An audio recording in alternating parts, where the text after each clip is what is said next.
Good evening and welcome to the Gulf Coast Sports Network. We're coming to you live tonight from Brooksville, Florida for the 2022 Glory Days Burger Bowl, featuring the oldest rivalry in Hernando County, the Springstead Eagles and the Hernando Leopards. I'm Will Wilkie and I'll be your guide for the pregame show tonight. Be sure to stick with us at halftime as well as we broadcast our senior spotlight interviews for tonight's game. Tonight we feature Roman Stratt from Springstead and Manny Acker from Hernando.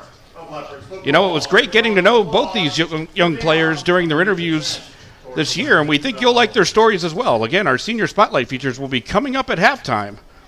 Also at the half, we'll have the announcement of the Burger Bowl scholarship winners, also sponsored by Glory Days, and we really want to thank them for their incredible support of our local community. We'll also check in throughout the game and at halftime as well with the McMurdo Family Vision Regional Scoreboard. And then we'll return to action in the second half. But we're going to go ahead and we'll take a quick break. And then we'll come back with our coaches' keys to the night's game right after this. You're watching the Gulf Coast Sports Network. I was fortunate enough to be able to work with Divinity on a custom skincare regimen the year leading up to my wedding. It included a series of in-office treatments, microneedling, PRP, hydrofacials, and an at-home skincare regimen. So I had no worries the day of my wedding. My skin was perfect.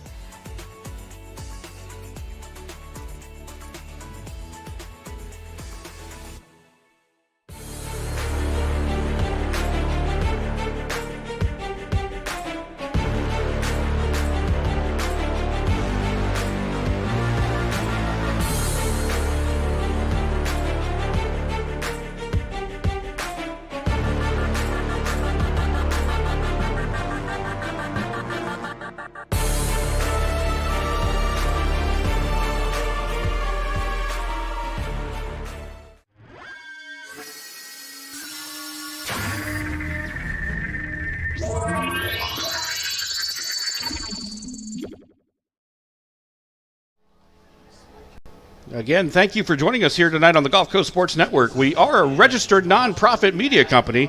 We provide all of our content free to the community as part of our mission. Please consider subscribing to our channel. Just hit that subscribe button. Go ahead and follow us on Twitter and Facebook as well. You can follow us at GCSN Broadcast. It helps us out a lot, and it also helps bring these wonderful athletes and coaches to a wider audience. Got a great matchup here tonight. The coveted Burger Bowl trophy is on the line. Both Coach Garifano and Coach Scargill were kind enough to sit down with the Gulf Coast Sports Network and review their keys to tonight's ball game.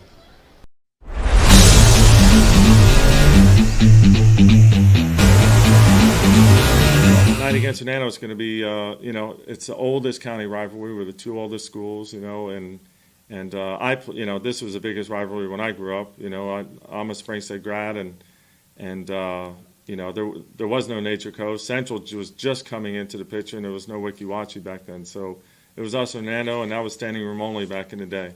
So I really enjoy these games, and I look forward to it. Offensively, they're going to pose a threat with Coach Capel, who used to be my JV coach. He's our offensive coordinator. He's going to try and spread it out and bring the fun and gun over to Hernando. So it'll be a challenge, but it'll be exciting. It'll be exciting to go up against him, go up against a couple of our former players. I think they have about 3 of our former players over there right now, including his son and a lineman and another running back. So we'll see. We'll see what happens. See if they made the right move going over there. They should have stayed, And then from an offense standpoint, they got the big guy up front on the line. I know they're going to use him on both sides of the ball. I think it's Devin Williams. And we'll have to try and stay away from him a little bit. And if we do run at him, we're going to have to at least double, might have to triple team him. If we could control him and control that offense, we'll be in good shape.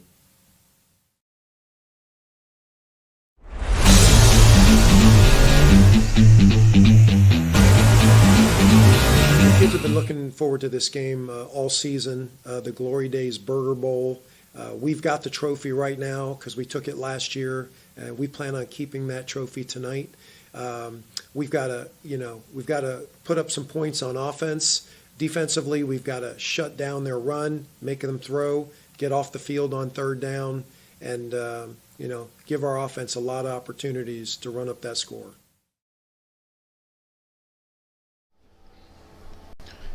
We'd like to thank Coach Garofano and Coach Scargill for meeting with us to discuss their keys to the game tonight.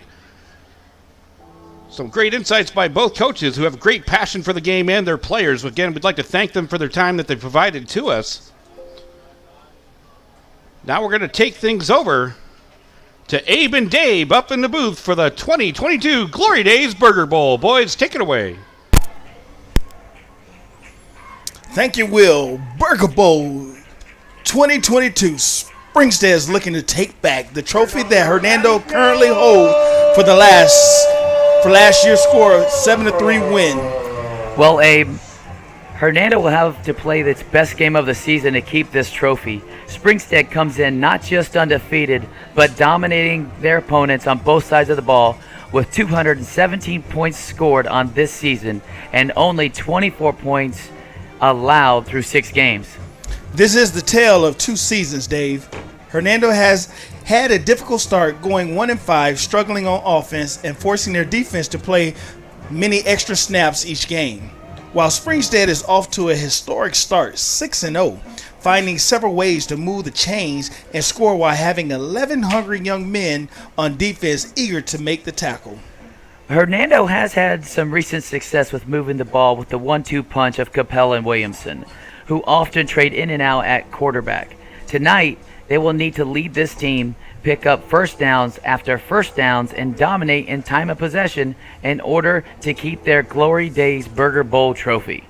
Yes, Dave, Hernando would need to keep their defense off the field and fresh. They would also need to limit the penalties, which has helped stall scoring opportunities. Big man Devin Williams must have his fingerprints all over this game for a Leopards victory. Well, Coach Garofano does intend to run away from Devin Williams, or as he put it, send 3 fellas to block him, which says how dominant this senior defensive lineman has been this far. There's a lot of talented players on both rosters, and records don't always show that talent and hard work of each team. But tonight, they will play and they will battle, and one team will come home with the Burger Bowl trophy. And we just saw that Burger Bowl trophy on the screen. Look at that. Both teams are lined up looking at that Burger Bowl trophy from Glory Days, and I'm sure they're all hungry to take a bite out of that thing. Well, Dave, it's Friday night. We're here in Hernando County, Brooksville, Florida, Tom Fisher Stadium, home of the Leopards, where, as Coach Garofano said during his pregame scenario, this is one of the oldest rivals in Hernando County.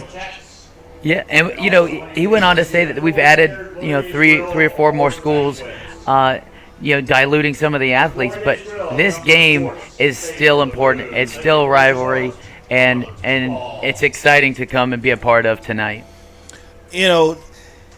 This going to be an interesting game. Again, it's bragging rights within Hernando County, for these young players that's been playing with each other, from Little League to high school, and then as they separated to different high schools around, which also our county has middle school football, so that also played a toll to where some of these young men knew each other during those time frames. But right now, Springstead's coming in 6-0. Hernando got their back against the wall, coming in 1-5. So Hernando's hungry. Hernando could upset someone. Sometimes it takes a team a while, to find their identity for the year. And you know what? Whether they win any more games this season, this is going to be the toughest game they have, and they can make a statement right now. They can, and they need to. As you just saw, number 6, Manny Acker, who's tonight's senior spotlight, bringing the Burger Bowl trophy back to Hernando's sideline. And I'm sure these fellas want to keep that. And Hernando is a traditional team, so I know they're hungry. So I know they're going to be scrapping, because, listen, they're 1-5. Their back's against the wall. They want to hold their heads high, and what better game for them to find their identity and to come out with a great game. Well, and I can see Coach Strugel taking some extra chances, going for it on 4th down. I can definitely see that. Right. But you know, one thing about it is, you know, I'm not going to take anything away from Coach Garofano. Coach Garofano has put together a great disciplined team. They're coming in here hot tonight, 6-0. I mean, and these young guys on his team are hungry, you know, and they're getting at it. They're trying to make a statement. They're trying to say they're the future. Well, they do have a lot of sophomores and one very talented freshman on that Springstead squad, but you know what I've noticed watching Springstead play is they do not commit a lot of penalties in their games, and they do not shoot themselves in the foot on drives.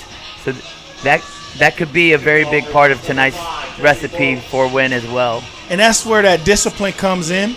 You know, we're going into the 7th game of the season. You know what? You should know your offense. You should know your defense. You know, some of these penalties should be, you know, very minimum. Yeah. I'm ready for the kickoff, Abe. I am too, and I'm quite sure these fans are ready to go for one of the oldest rivalries in Hernando County. And we're at Tom Fisher Stadium Friday night. And you're catching it live right here on Gulf Coast Sports Network, GCSN. And the Leopards come out with a pooch kick, which puts Springstead at the 49-yard line. Braden Hopker on the recovery there for the Eagles. Pretty good field position, Abe. So let's see what Coach Garofano comes out with his offense and see what Hernando's defense is going to do. Are they going to stand tall? Well, as we spoke about them being very balanced attack, the Eagles, last week they had 165 yards passing and 159 yards rushing. Doesn't get much more balanced than that. Eagles come out with 2 receivers to the right, single receivers to the left, 2-back shotgun formation, motion to the right, quick hitch pass. He finds some room. Number 4 is going down the field. You know, something happened with the DBs and the corners, you know, some miscommunication, which, hey, all right, offense, let's see if we can respond.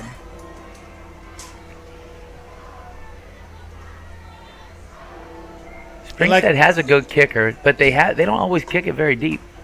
They like their pooch kicks, their squib kicks.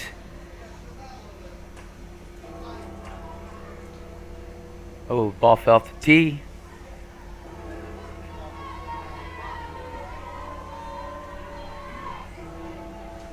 Once again, we'd like to thank each and every one of you for tuning in to Gulf Coast Sports Network. Yeah, we lost signal, but we're back online. We're happy to be back. Sorry about that. We just had a quick short kick. And we got to recover. Hernando ball on the 40. Well, let's see how the Leopards respond to the Eagles' quick hitch that went straight down the field for a touchdown.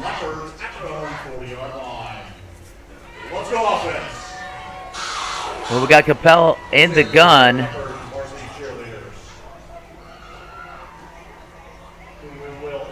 Twin receivers to the left, single receiver. That's number 40, Clint Huggins, on the tackle for the Eagles. Be a 2-yard gain, and it's 3rd and 10.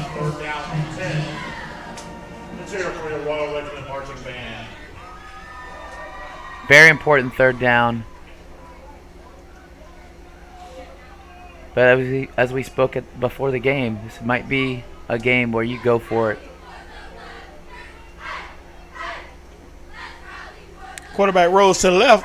He's immediately hit in the backfield for a sack by number 3, PJ Class, for the Eagles on the tackle. Push the Leopards way back. 7 yards on that tackle for loss. Brings up 4th down. It's going to bring in Ryan Kelly for the punt. Back receive, number 1, Luca Carguila, and number 27, Dalton Williams.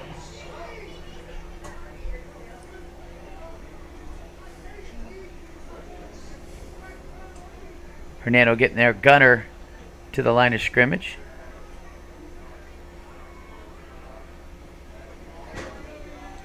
Kicks away. Caught by number 27. He makes a little small move. picked up about 12 yards on that run, number 27. That's Dalton Williams on that aggressive catch and aggressive run. You know, I love to see fellas fighting for every yard and still protecting the ball, which he just did. It was a quick punt. Did you see how quick Kelly got that ball? Because Springstead's notorious for coming hard off the edges, and he was able to get that ball and punt it and still have a good step or two. Let's go defense. All right. This will be the second offensive play for the Eagles. This time they got twins to the left, single receiver to the right, two backs, hands off. Quarterback keeps the ball, number 15. Aiden Ferguson on that quick, about 8-yard run. Number 15, Aiden Ferguson, taken down by number 19, Ryan Kelly. Look like it'll be 2nd and 3 for the Eagles. No safety deep.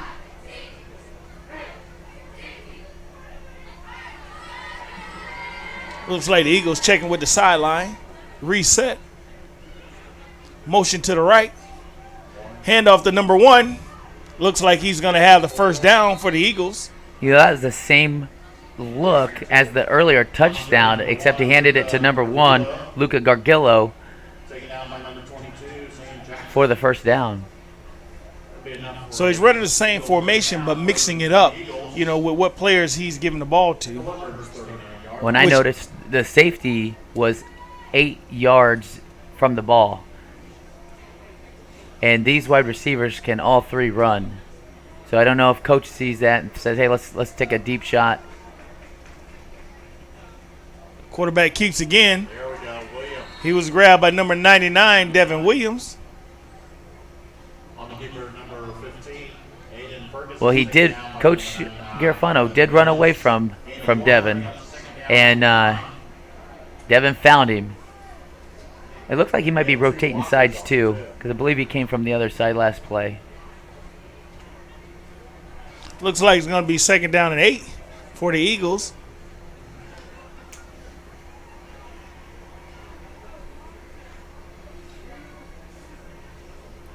Well, we've talked about Springstead being a very balanced team, and I have not seen a pass downfield. The scoring pass was at the line of scrimmage. There we Quarterback go. drives back, puts the ball in the air. Oh. Yeah, that was broken up by Manny Aker. Check the recovery play, instant replay. He does go deep, and it looks like double coverage on the wheel route. And a fight for the ball. Manny knocking it out. It'll be a big 3rd down for the Leopards if they can keep them out of the end zone here, out of the first down. That was a good play by the defense. Both corners and safety getting back there. Ball over the head of number 1. Yeah, that's Luca Gargilla. Got his hands on it, but not an easy catch by any means. It's 4th down and 8.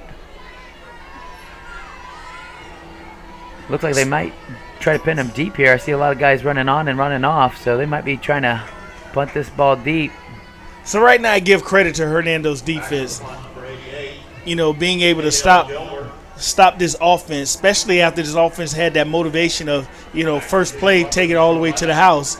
You know, their defense came out here and stood tall. So the defense is going to be looking for the offense, you know, to do their part, you know, and not just go 3 and out, but drive the ball down the field. Nice high punt.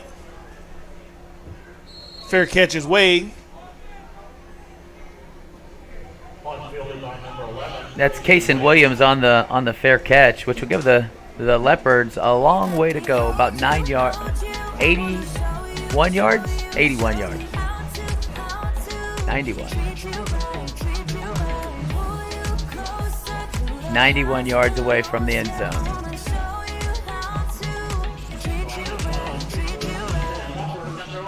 And even though they're 91 yards away, they don't have to get it on one play. We've Not at talked all. about them controlling the ball, getting first down. That's what they need here. They need some time of possession. The Leopards need to establish establish either they're going to either run or they're going to try to establish the pass. They need to find an identity. And that's what we've been speaking of trying to find, what's going to work for the Leopards. What is going to make their offense move the ball. Right now their defense stood tall. Their defense showed, they can, stop the Eagles. But how long can you stop these Eagles with being on the field all night? And that's something we talked about in regards to, defense getting on and off and making sure they be fresh. Absolutely, Abe. That's a new formation we haven't seen yet. But it's just a direct snap to the quarterback, and he just follows his blockers. Looks like they went trips to the right. Quarterback hands off, and he's immediately met in the backfield by the Eagles, led by number 5 of the Eagles. My man Madden. Madden is leading the team with 12 sacks on the year. 12 sacks on the year.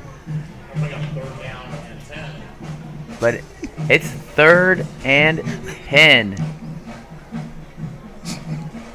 So we talked about getting first downs, but this Eagles defense is stingy. Woo! Looks like a sack in the backfield for the Eagles. Madden again, and Madden came in and looked like he eased up just a little bit, but he did tackle Capel right there on about the 3-yard line. But it's 4th down, and you're in your own end zone. But they did punt really well last time. But the returners are at the 35-yard line. So that sack really put the Leopards in a bad situation. Flags on the play. Yeah, it looked like we have some movement on number 4 of the Leopards, Mr. Wright. He may have been provoked, though. It looked like he knew they were coming and he had to get a quick block. But regardless,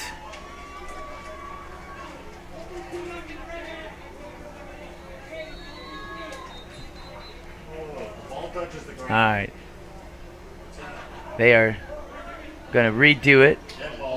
Offsides on the defense this time. All right, we're going to give them 5. We're going to give those yards back. Give them a little kicking room. Yeah, well, the first one was half the distance to the goal, and this one was an actual full 5 yards, so they actually profited on those 2 plays. And he's not touching that white line in the back. And they're coming. Oh, boy. It's a nice kick to number 27 once again. He's looking for a lane. He's dancing, but he's met by a host of Leopards that's going to take him down to the 30-yard line. There is definitely a host of Leopards down there. I saw number 10, Samson, who's a big offensive threat too, also leading the way in that scrum. Did you see how 27 set that up, Dalton Williams? They were blocking, but the Leopards were forcing their way in. But, Dave, let's go ahead and go to a commercial break, and we'll be right back. Certainly, I'm an avid golfer. Been, golf usually weekly. Play a lot with my wife. With the repetitive motion, as you know, with a lot of golfers, it's an unnatural motion that you put your body through. After suffering for years with shoulder pain, Mike chose stem cell therapy as an alternative to surgery. I'm just excited because patients that have been pain-free. Through all the turmoil and stress. Handoff to number 4. Number 4 try to find some room. That's Macasio on that first down carry. Good 5 yards. Earlier, Coach Garofano had the ball, and he made a decision to punt, even though he had an opportunity to go for it because he was in good field position. But they fight, they have a good, strong defense, and they get the ball back in about 5 yards closer to the end zone than what they had in the last possession. Holding on Springstead, which is going to back them up. We said penalties, can play a factor in this game as well, on both sides of the ball. Yeah, we've had a couple offsides, and that's the first holding we've had called. Hasn't been a problem yet. Looks like a little confusion on defense. They hand off to number 4 again. Number 4 tried to dash to the outside, but was quickly met by number 99, Devin Williams. He made his way across the field. You know what? In football is a game of angles. He made sure he got in that right angle to make that tackle, because a couple more steps and number 4 would have been down the sideline again. We realized he has some speed from the last time he touched the ball. He does have some speed. And we did say number 99 needs to have his fingerprint all over this game in order for the Leopards to stay strong and win. We've got 2 tackles, and there's a third, even though he wasn't the first guy on the scene. But he's motivating that defense, and he's trying to get that defense pumped up, which they're going to need the support of their offense because they can't be on the field all night. So it's 3rd and 15 right now for the Eagles. Sometimes this could be a passing down for most offense. You know what? But they can utilize that as a run as well. Leopards defense trying to stay strong.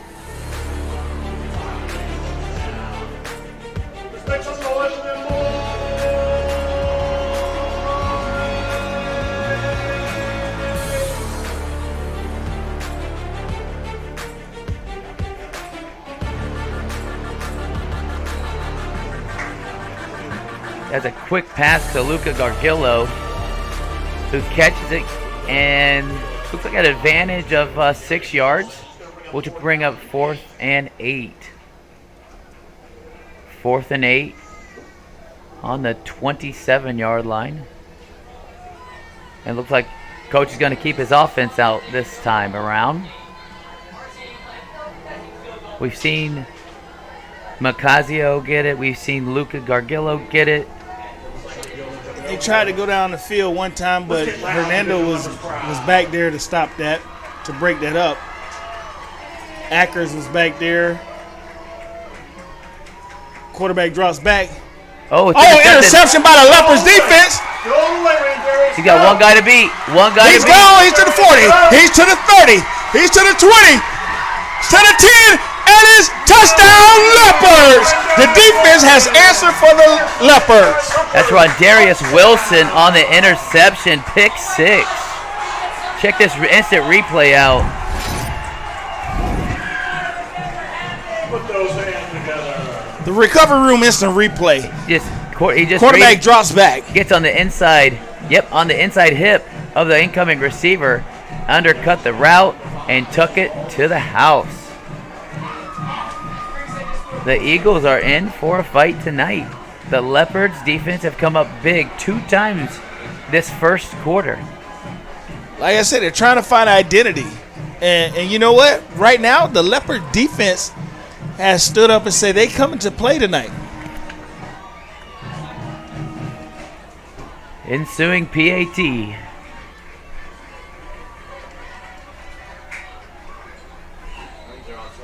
Looked like someone jumped off sides. We're going to see. Offsides against Springstead. It was before the kick. Coach is trying to say we just rather have the point, but it was before the kick. I think they blew it dead, So they're going to move it closer.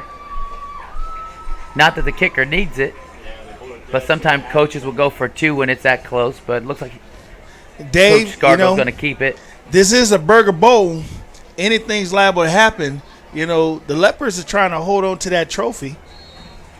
And they're doing just that right now as it's tied 7-7 in the first quarter. So what all comes with the Burger Bowl? They get a trophy.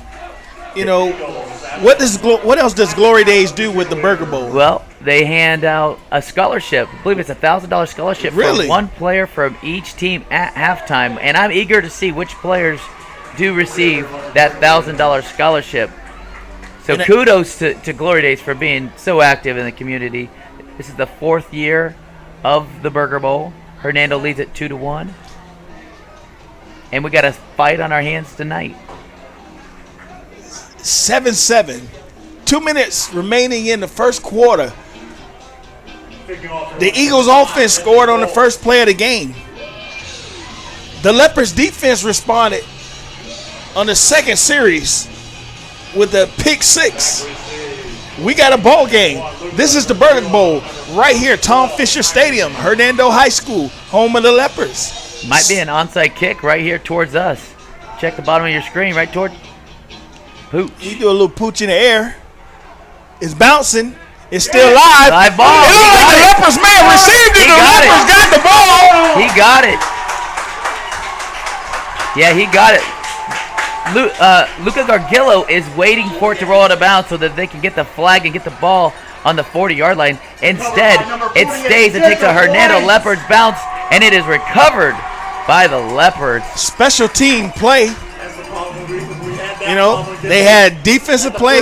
Now they had a special team play. Now they need their offense to respond. With great field advantage. It doesn't matter what your record is. When you come to the Leopards house, it is a tough place to play. First down. Quick communication. They need one more player. They're asking for a guard, I believe. Trying not to burn a timeout. It's our new freshman. All right. Ooh, we got 3 running backs. Fumble. He picks it up. He mushes the man down, but he was able to grab his leg. Huge stiff arm from Capel, but number 18, Tucker Watson, held on, slid down to the shoestrings for that tackle. But it was a fumbled snap. But they did have 3 backs. A little wishbone-looking offense.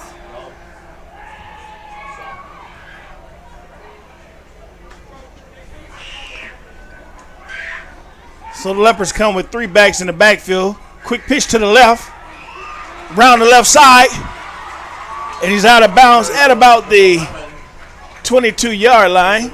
Yeah, that's Williamson on the carry. He just needed about another foot of sideline to be able to take that even further. But strong run. And it is 3rd and 10. 3rd and 10. The offense for the Leopards is trying to do something. You know, if they can answer right here, it'll motivate their defense even more. You know, the special teams, did a great job by getting that ball, and the defense did excellent with that pick 6 and stopping, the Eagles as they were trying to go down the field. Well, I did see the Leopards kicker nail in some 22-yard field goals from the 22-yard line. Oh, high snap over the head. It looks like the Leopards might have recovered it. Yeah, that was which will bring up 4th down. Super high snap. Going to be about a 16-yard loss. And now 4th down. So they were in field goal range. But now they're going to look like they got the punt team on. But this is still a win if you're looking to pin them deep. This you can kick out of bounds, which we pretty much encourage if you're a Leopard fan, because Dalton's been returning them pretty well. Kicks away. At the 10-yard line, Abe. Nice punt. Hey, defense and special teams are working in the Leopards' favor. They just got to get that offense to click for consecutive plays. Because they've had some success. It's just back-to-back success that they need. It's like my golf game. I can hit the drive real good, but my next shot's in the woods. Is that on the Nintendo Wii or the PlayStation? Oh, that's at Silverthorne. Oh, Silverthorne, I got you. I understand. Once again, we'd like to thank each and every one of you for tuning in to Gulf Coast Sports Network. Catch it live right here on YouTube, Twitter, Instagram. Make sure you subscribe. Send us some likes. Let our film crew know how well they're doing tonight, which they're doing a great job. There's a break on the outside, number 1. He's still moving. He's still moving down the field. He's at the 50. He's at the 40. He's at the 30. He's at the 20. He's at the 10. He is in the end zone, number 1. That's Luca Gargillo on this one. Check this instant replay from the recovery room. Basically, you're going to see these 2 middle linebackers all flow with the reception of the tailback, and it's a handoff to number 1, Luca Gargillo, who, watch his fancy run right here as he cuts it in and slides through those tackles. Well done, 90 yards. on the handoff.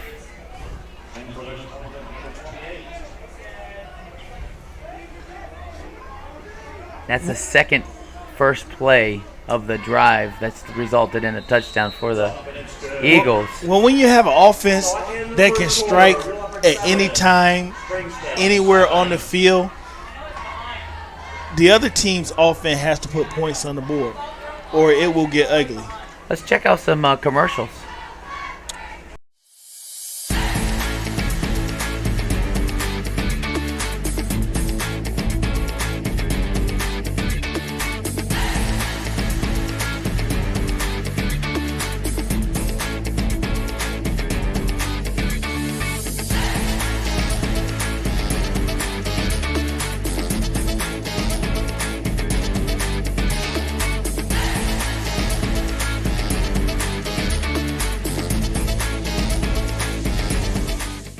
When you play football, you develop this mentality that, you know, you can withstand anything. You're Mr. Tough Guy.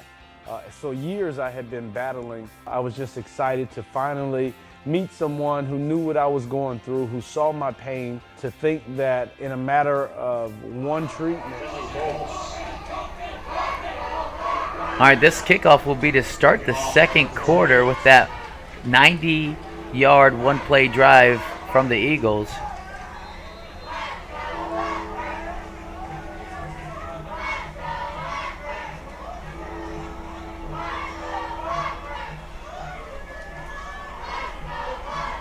And it does roll out of bounds, which is what they were looking for earlier. Had it stayed inside, it looked like the Eagles right there on it. Yeah. Well, the Leopards have to keep their focus. They did play a great first quarter. They did play a great first quarter.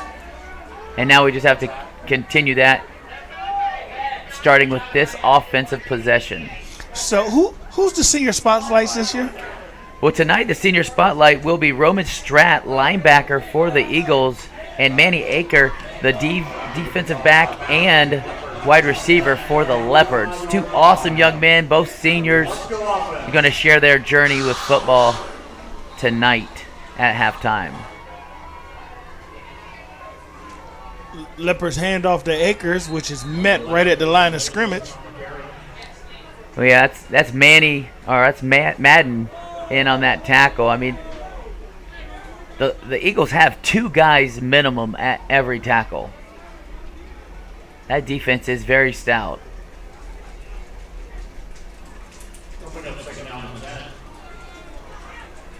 So we're looking at 2nd and 10 for the Leopards.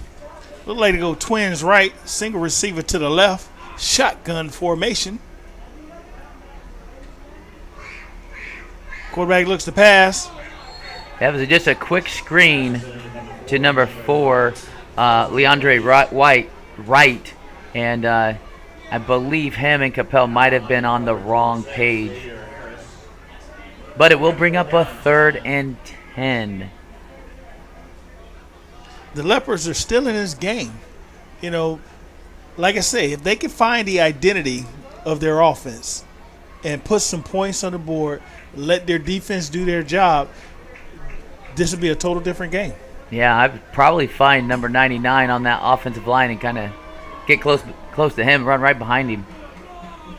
Quarterback drops. That's Madden again. That's his 14th sack on the season, his second one tonight. Now, you know, they always say games are won and lost in the trenches. And right now, Springstead is winning the ball game in the trenches, putting so much pressure on the quarterback to where he has no time to even look upfield, because about time he gets the ball, the Eagles are right there in his face. Yeah, it's hard to look at your first receiver or even your second by that time that you have to pull it down and protect it. Quick high punt, nice high kick. Fumble.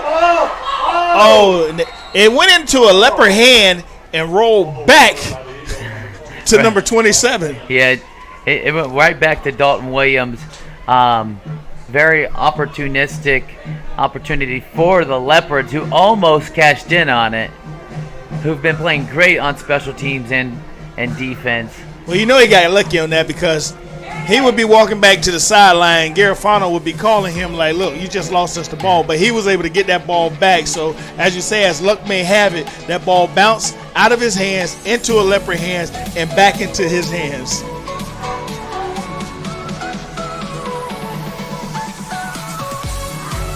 Eagles going right back to that formation.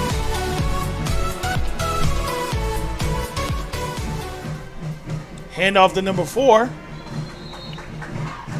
Yeah, those are some hard yards for Macazio, right up the gut. It's not as flashy. It's just a 2-yard run, but those are important because those set up the big plays down the road. That tackle looked like it was made by number 77 of the Leopards. Bus over here near the gates by the locker room. So if someone can go get it, that would be appreciated. All right, 2nd and 8. Eagles come back in that same formation. He looked for that screen, but it wasn't there. Well, that 77 looks like Devin Williams, and I know he's normally 99. That's exactly what happened. But we do have a flag on the play. Now, did the jersey get ripped up, or is he just trying to confuse him? Was that intentional grounding? Intentional grounding on the Eagles. So did we have a jersey? Because I wanted to give props to number 77 for making a play, but I'm looking on the roster and I don't see a number 77, but I see somebody matching the body stature of number 99 out there on the field. So is that Devin Williams? Can you imagine having 2 Devin Williams on the D-line? Right. That would be a defense. So is that a disguise for the other coach to think 99 is not in the game? Yeah. Number 4 is dancing, trying to get to the outside. He makes a spin. He's fighting for every yard. I mean, he is. He's running very hard. Looked like he hit the spin move as he was coming around the left side. But it is going to bring up 4th down, and the Eagles are going to have to punt this ball.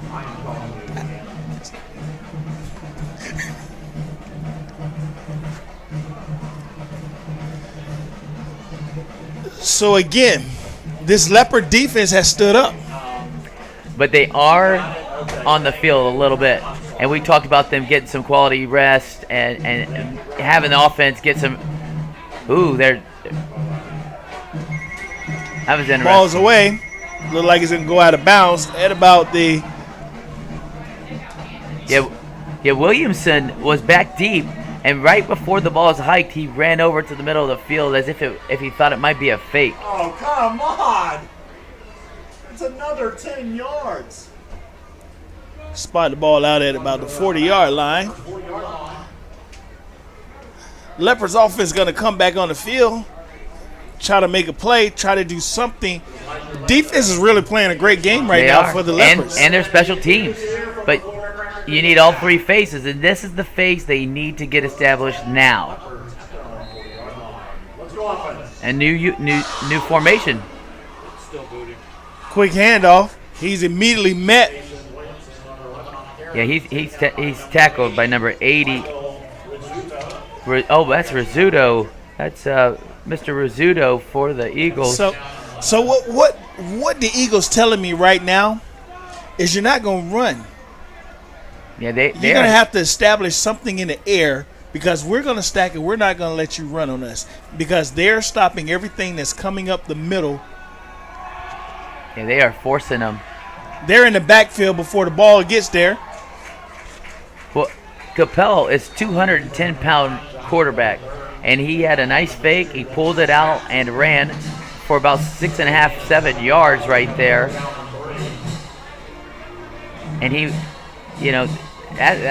but you're right. They are selling out to stop that run, and they want them to earn those yards or to go to the air. Look like it's 3rd and 4 for the Leopards.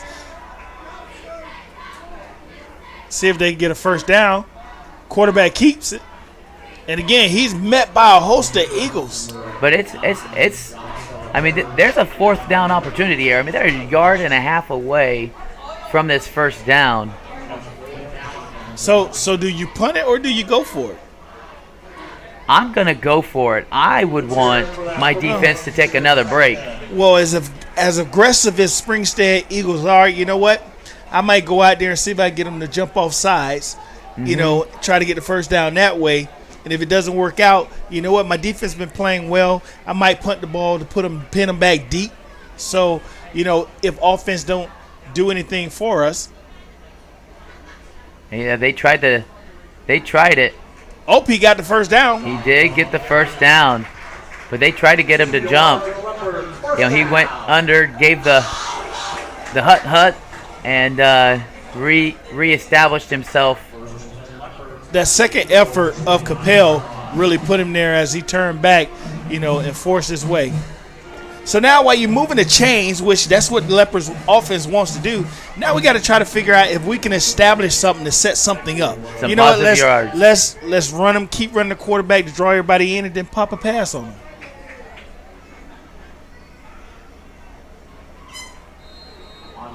Because the Eagles are only going to give up so many yards in those trenches.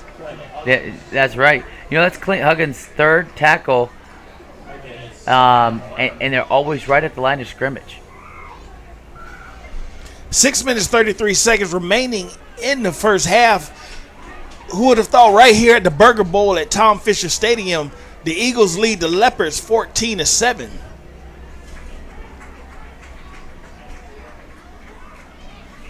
And we'd like to thank each and every one of you for tuning in to Gulf Coast Sports Network. Looks like it was a delay. Flags on the field. There are. Capel trying to make something happen with the offense. Yeah, just a little jet motion coming, and I'm not sure if they were quite ready, but they did put the ball in his hands, and he pulled it out and ran the other way. So Dave, how did the Eagles get here with their 14 points, in case we got some viewers that are just tuning in? Well, it started off with the first play of the game, quick little dunk pass to the running back, which was about 50 yards. And then later on the first play of another series, they went 90 yards with a fake, the same play. It was a fake pass to the running back, but they handed it to the other running back, which was Luca Gargillo, who went 90 yards on some very shifty running. So that's their 14 points. And the 7 points for the Leopards was an awesome pick six by the defensive linebacker, who brought the score 14-7. I'd like to thank the Leopard Chain Gang, Bill Blair, Logan Blair, Rhett Ruiz, So we're looking like going to a commercial break. I went through the American Legion, and I felt they couldn't help me. When we get that opportunity, I got in touch with Chris. I know Will will hook us up with some scores from around the way, and see what's happening throughout the region. Within a year, I had 100% disability. As we're here at the Burger Bowl with a great game on hand, 14-7 as the Eagles lead. But the Leopards defense is trying to make a statement tonight. They are. And, we talked about the balanced attack of the Eagles. And, the Leopards have let them loose 2 times. 2 plays. That's it. They made them earn everything else. Oh, they are going to punt it. It's a fake. He's got room. Well, it was a fake, and that's what you do. That's Roman Strat on the carry. Senior spotlight Roman Strat for the 5-yard advantage, but it still is a turnover on downs. Which gives the Eagles perfect field position. It does. But your defense has been playing well. But remember, like we said, you got to keep a defense like that fresh. A defense like that fresh, they can stop the run and pass. But, if you keep them out there and they have to play, it's going to wear them out. And the Eagles, with the speed that they have and the talent that they have, eventually could run away with the game. Quarterback drops. Number 4 catches the hitch pass. Nicasio on the quick pass. 4-yard gain. 4-yard gain. That was number 4. Now we know number 4 is a speedster because he did take one to the house for the Eagles. Yeah, and the quarterback, the quarterback for the Eagles, Aiden Ferguson, delivered a strike. He's really been putting that ball in the numbers of the receivers. And I'm glad that Coach Garofano's not going away from the passing game since the pick six. The pick six. Quarterback rolls left. Nice dart to look like number 88. He's run out of bounds. That is 88, and that's Caden Gilbert, the number 1 receiver for the Eagles so far this season. Check out the instant recovery room instant replay. About an 8-yard out, and then he just stays in bounds until the last moment. But we got to see Ferguson roll right and roll left and deliver 2 pretty good balls. Let's go defense.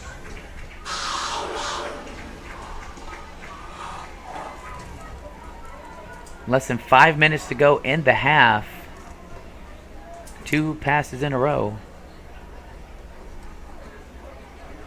Quarterback puts the ball up in the air. 88's out there. Oh, he called it over the shoulder catch. Put him on ESPN, number 88 for the Eagles. That's Gilbert, and we call that the Willie Mays catch. Check this out. Quick fake, quarterback rolls. Look at the air he puts underneath it. He has to look, find it, stick his hands up, that's and a bring beautiful it catch. in. That Gilbert, was a beautiful consecutive catches. It was a good ball too, right? That was a beautiful ball. So it was a better catch than a ball, right?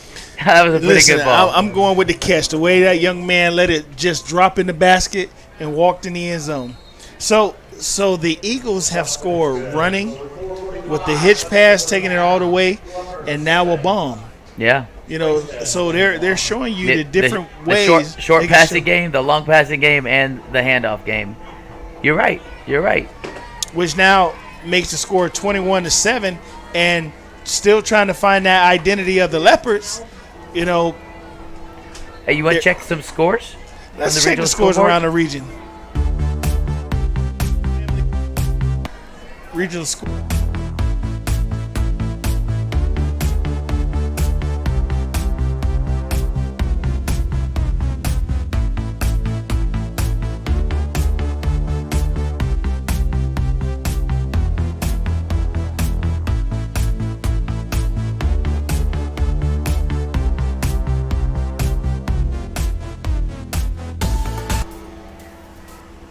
All right.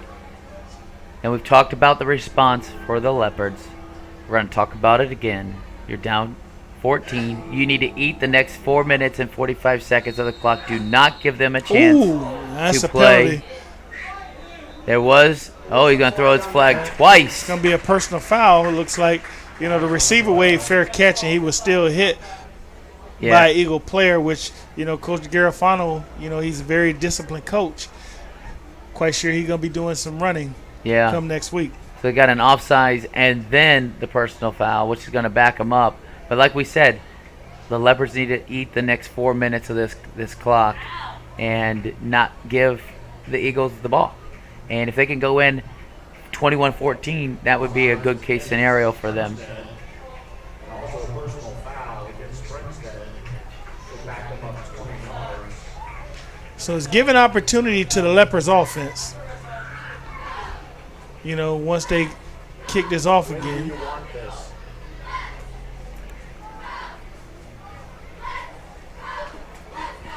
All right. They are kicking from the 20-yard line. So, Dave, do we have a player of the game? Are we going to do that this week? Have a player of the game? Oh, yeah, absolutely. Glory Days player of the game. It could be someone on the Hernando defense. It could be someone on the offense. It could be anyone, but it could be a special teamer. And we've had some good young plays right here.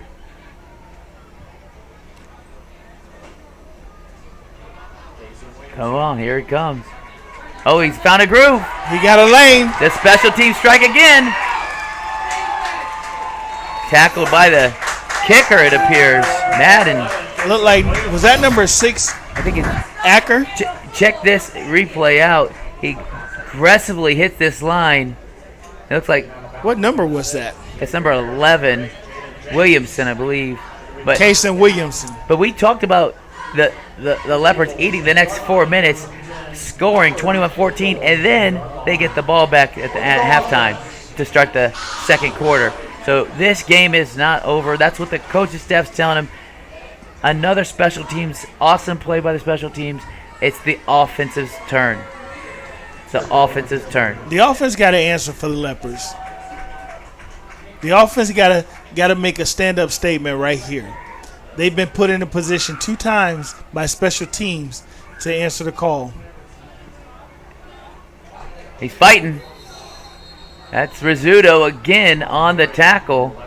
You know, there were some elite blockers there, but that hole just, you know, get 12 people in that same spot. Gets a little crowded. But it's going to be 2nd and 10. You know what? I know the Lepers have some receivers. You know what? I'll take a shot at the end zone. I'll line the guy out wide. Jump ball? And just go downfield.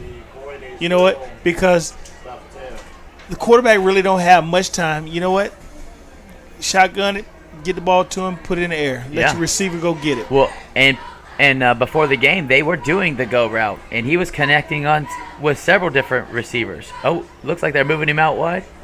Yep, they're moving Capel out wide.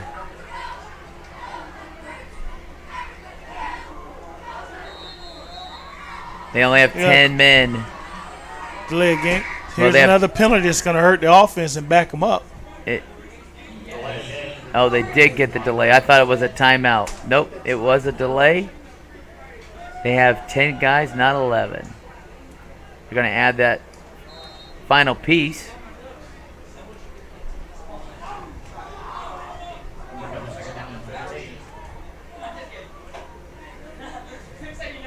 Very important series here. Lepers line up with trips to the right.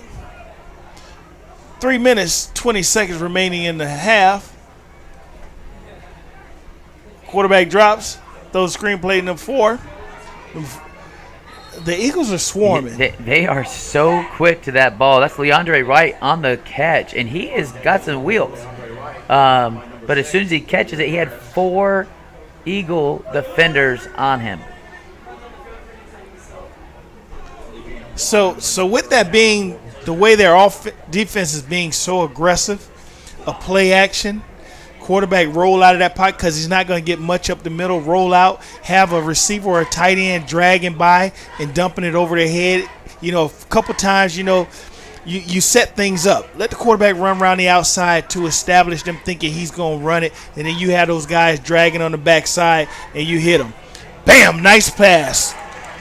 Like I say, they got to pass the ball because they're not going to be able to get up the middle on these Eagles. Check out the recovery room instant replay. Yeah, it's Archibald who catches that. Great catch. And if you look, it was another receiver back there close to the end zone as well. Yeah, that was Islam back deep, over the top. And I see number 77 is playing offensive line as well. Under 2 minutes to go in this exciting first half.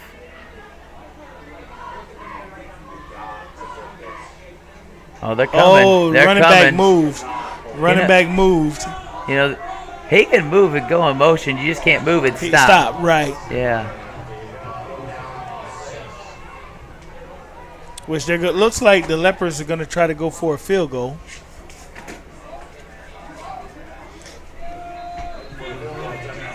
Now, if you realize, the Lepers were able to make 2 connecting passes in the middle. So that's telling you the middle is open. Quarterback just has to stay home and put the ball there. Well, they've been getting a lot of pressure up the gut on offense. But it looks like Jesse Folks is going to give this one a shot. Just got to get it over the middle. And he does. It's up. And it's good. It's good. 21-10 with a minute, just under a minute 20 to go. 116. Well, I gotta give it to the Lepers. At least they didn't come off the field without getting some points. Yeah, absolutely. All right. Whether it's 3 points, at least they got something. And they will be getting the ball back to start the second half. They just can't quit now. That the You pain just, that I was experiencing, you know, it's minute 16 left. Defense we've got seen to him go out there and strike. still play correct. We've seen him strike And the twice day on the that he first play. adjusted me, So I felt that relief, and I felt like I could actually put on my cleats again.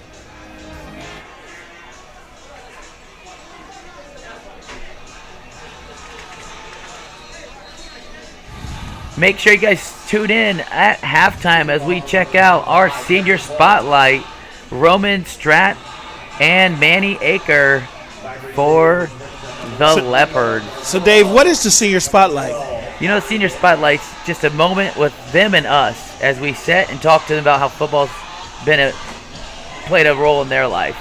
Super exciting for us to get to know some of these young men.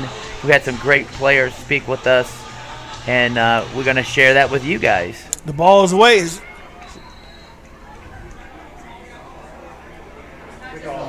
Look at a recovery by number 86 for the Eagles.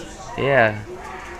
That is Joey Strabitz, and he did a nice job getting in the fetal position, taking that ball, make sure nobody else is going to get it but the referee. Got a minute 12 to go. You might bring back some safeties here. What do you think? Back up the corners, back up the safeties? Go to a prevent defense.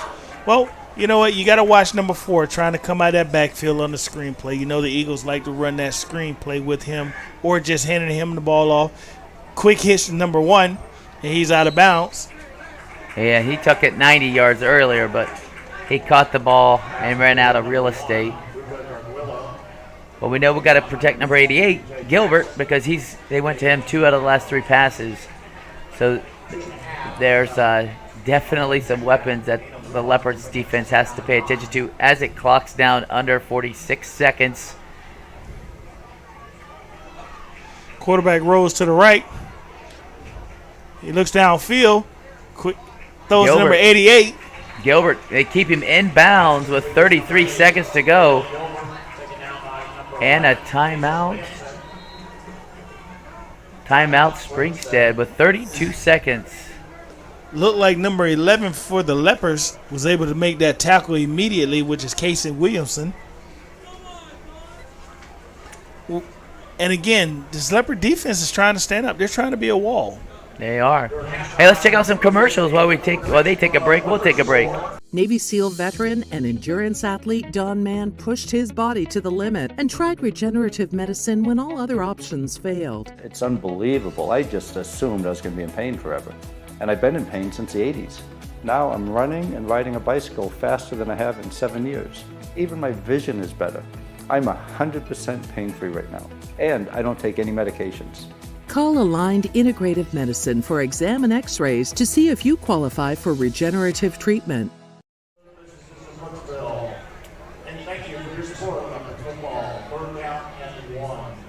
We can see him attacking the wide side of the field. So it's 3rd and 1 for the Eagles. 4 wide, single back, shotgun formation. They're checking with the coach.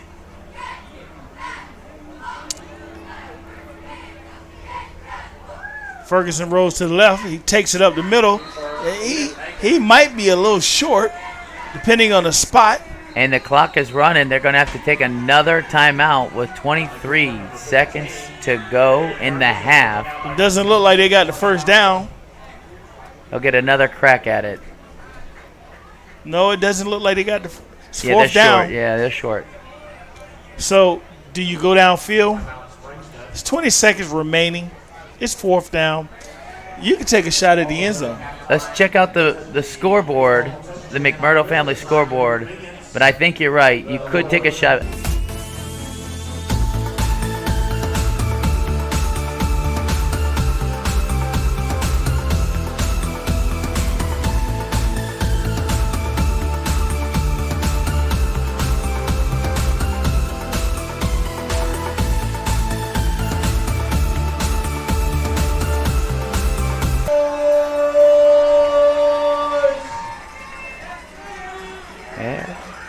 Devin Williams on the tackle, but it will be enough for a first down as the clock stops at 18 seconds. Eagles call timeout. Yeah, that's their last one. They used 3 in a row. 3 in a row. Some interesting scores there on the McMurdo family scoreboard. Saw Land O'Lakes and Nature Coast going at it, 7-3. But this game here, 21-10, seems to be one of the more exciting games on that scoreboard. It's the Burger Bowl. Yes. You know, last year the score was what, 7-3? 7-3. The Leopards winning. Yep. And Leopards lead the series 2-1. And you can see how spread out they are right now. Look at those middle linebackers. 10 yards off the ball. And what's going on at halftime with the Burger Bowl? We got senior spotlights. Ball's up. Oh. Caught by number 12. Fumbled. He fumbles. And we looks like it's recovered by the Leopards. We found out. Yeah, that's a good catch by 12. Number 12, Tyree Davis, was able to catch the ball. He tried to make a couple moves and fumbled the ball on the carry, and the Leopards recovered. Well, you got 11 seconds to go. You get the ball back in the next series after halftime to start the third quarter. I think you go deep. What do you think? I want to see a deep pass. You want to see a deep pass? Did we get a vote? I want to see a deep pass. I want to see the offense move the ball down the field. But it was a nice pass by Ferguson to Davis. Davis made a couple good moves, you know, and being a young player, it looks like he's sophomore, you know, he's going to probably try to make up for it in the game, you know, because right now he's thinking about it. In football, you got to let it go. Yeah. Leopards come out, trip. Correction, Twins to the right, single receiver. 2, 4, 6, 7, 8, 9. I think they want to try to make sure they have everything right. They got a timeout to use with 10.9 seconds to go. But the Eagles had some safeties back pretty deep. You know, I see Glory Days mascot has made his way out to the field, you know, for, you know, halftime, because they'll be doing that scholarship with 2 players from both teams, one from Springstead and one from Hernando, will begin a scholarship. What is the scholarship? They get a $1,000 scholarship, and just another way that Glory Days tries to give back to the community. You know, they sponsor our player of the game as well, and now they're going to give out a scholarship. So we're very grateful for them and all the work they do in our community. Quarterback draws back. Pressure is on. He steps up. He's going to try to take it himself. Looks like he got 4 seconds remaining. Yeah, Luca got a big tackle there. Big tackle for Luca Gargillo. Check out this recovery. He just pulls it down. And right here, he just goes down nice and low. As we mentioned, Capel's a pretty big fella.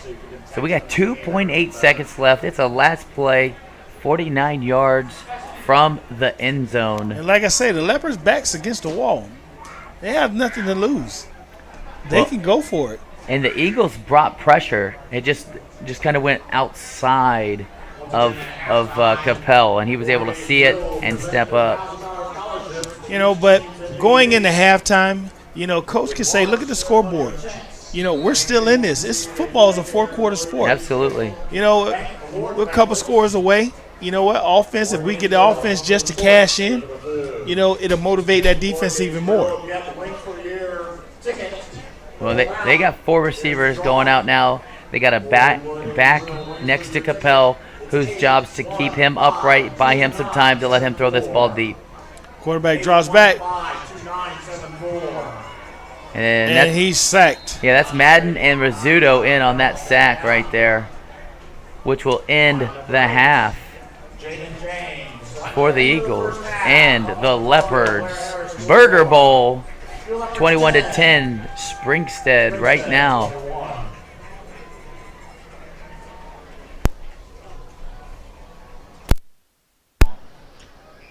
Thank you, Abe and Dave. Great job on that first half call. What a game we have with us here tonight. 21-10 is your score here at halftime. Springstead over Hernando. Welcome to GCSN at the half. I'm Will Wilkie, and I'll be taking you through all of our halftime content. We come back from a very quick break. We'll get things going with our senior spotlight features. Tonight we have 2 key players.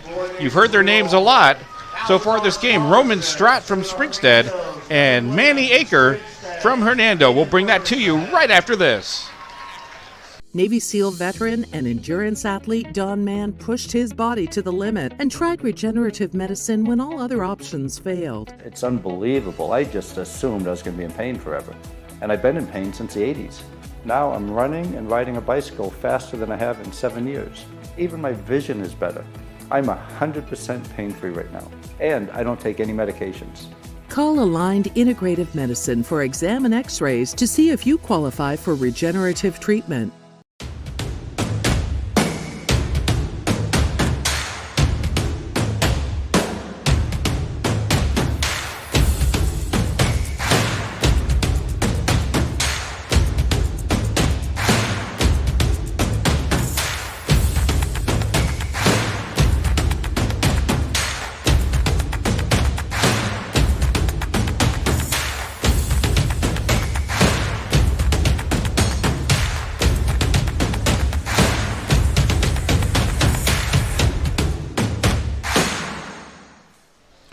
Like to congratulate the Glory Days scholarship winners announced at halftime. Devin Williams for Hernando and Aiden Ferguson for Springstead. Congratulations to those two young men. And again, thank you to Glory Days for all you do here in our community. And now we'll get things going at halftime with our senior spotlights.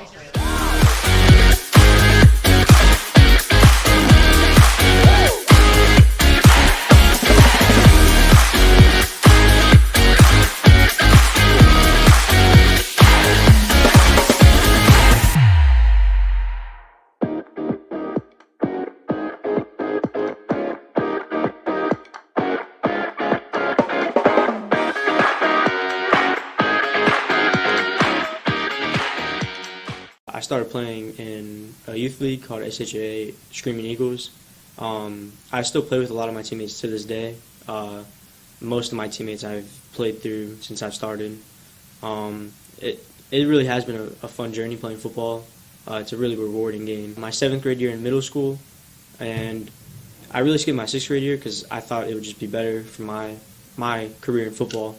But yeah, 7th grade year was a little bit of a change. It wasn't much. I still tried my hardest, obviously. And I ended up getting moved to varsity after a few games on JV. And then I really just played as hard as I could all game, every game, really.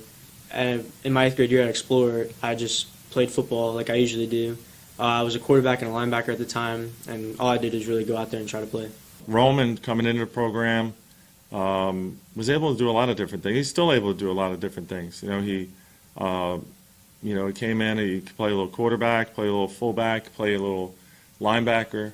So he's able to do a lot of things on the field. Now he's a linebacker. He came in as a linebacker, could have played even a little bit of O-line as a freshman. He had his body type, his chains throughout his high school career, but he came in and he had a lot of years under his belt, so he really knew the game really well, and he had good instinct, and he could play almost anywhere on the field coming in as a freshman.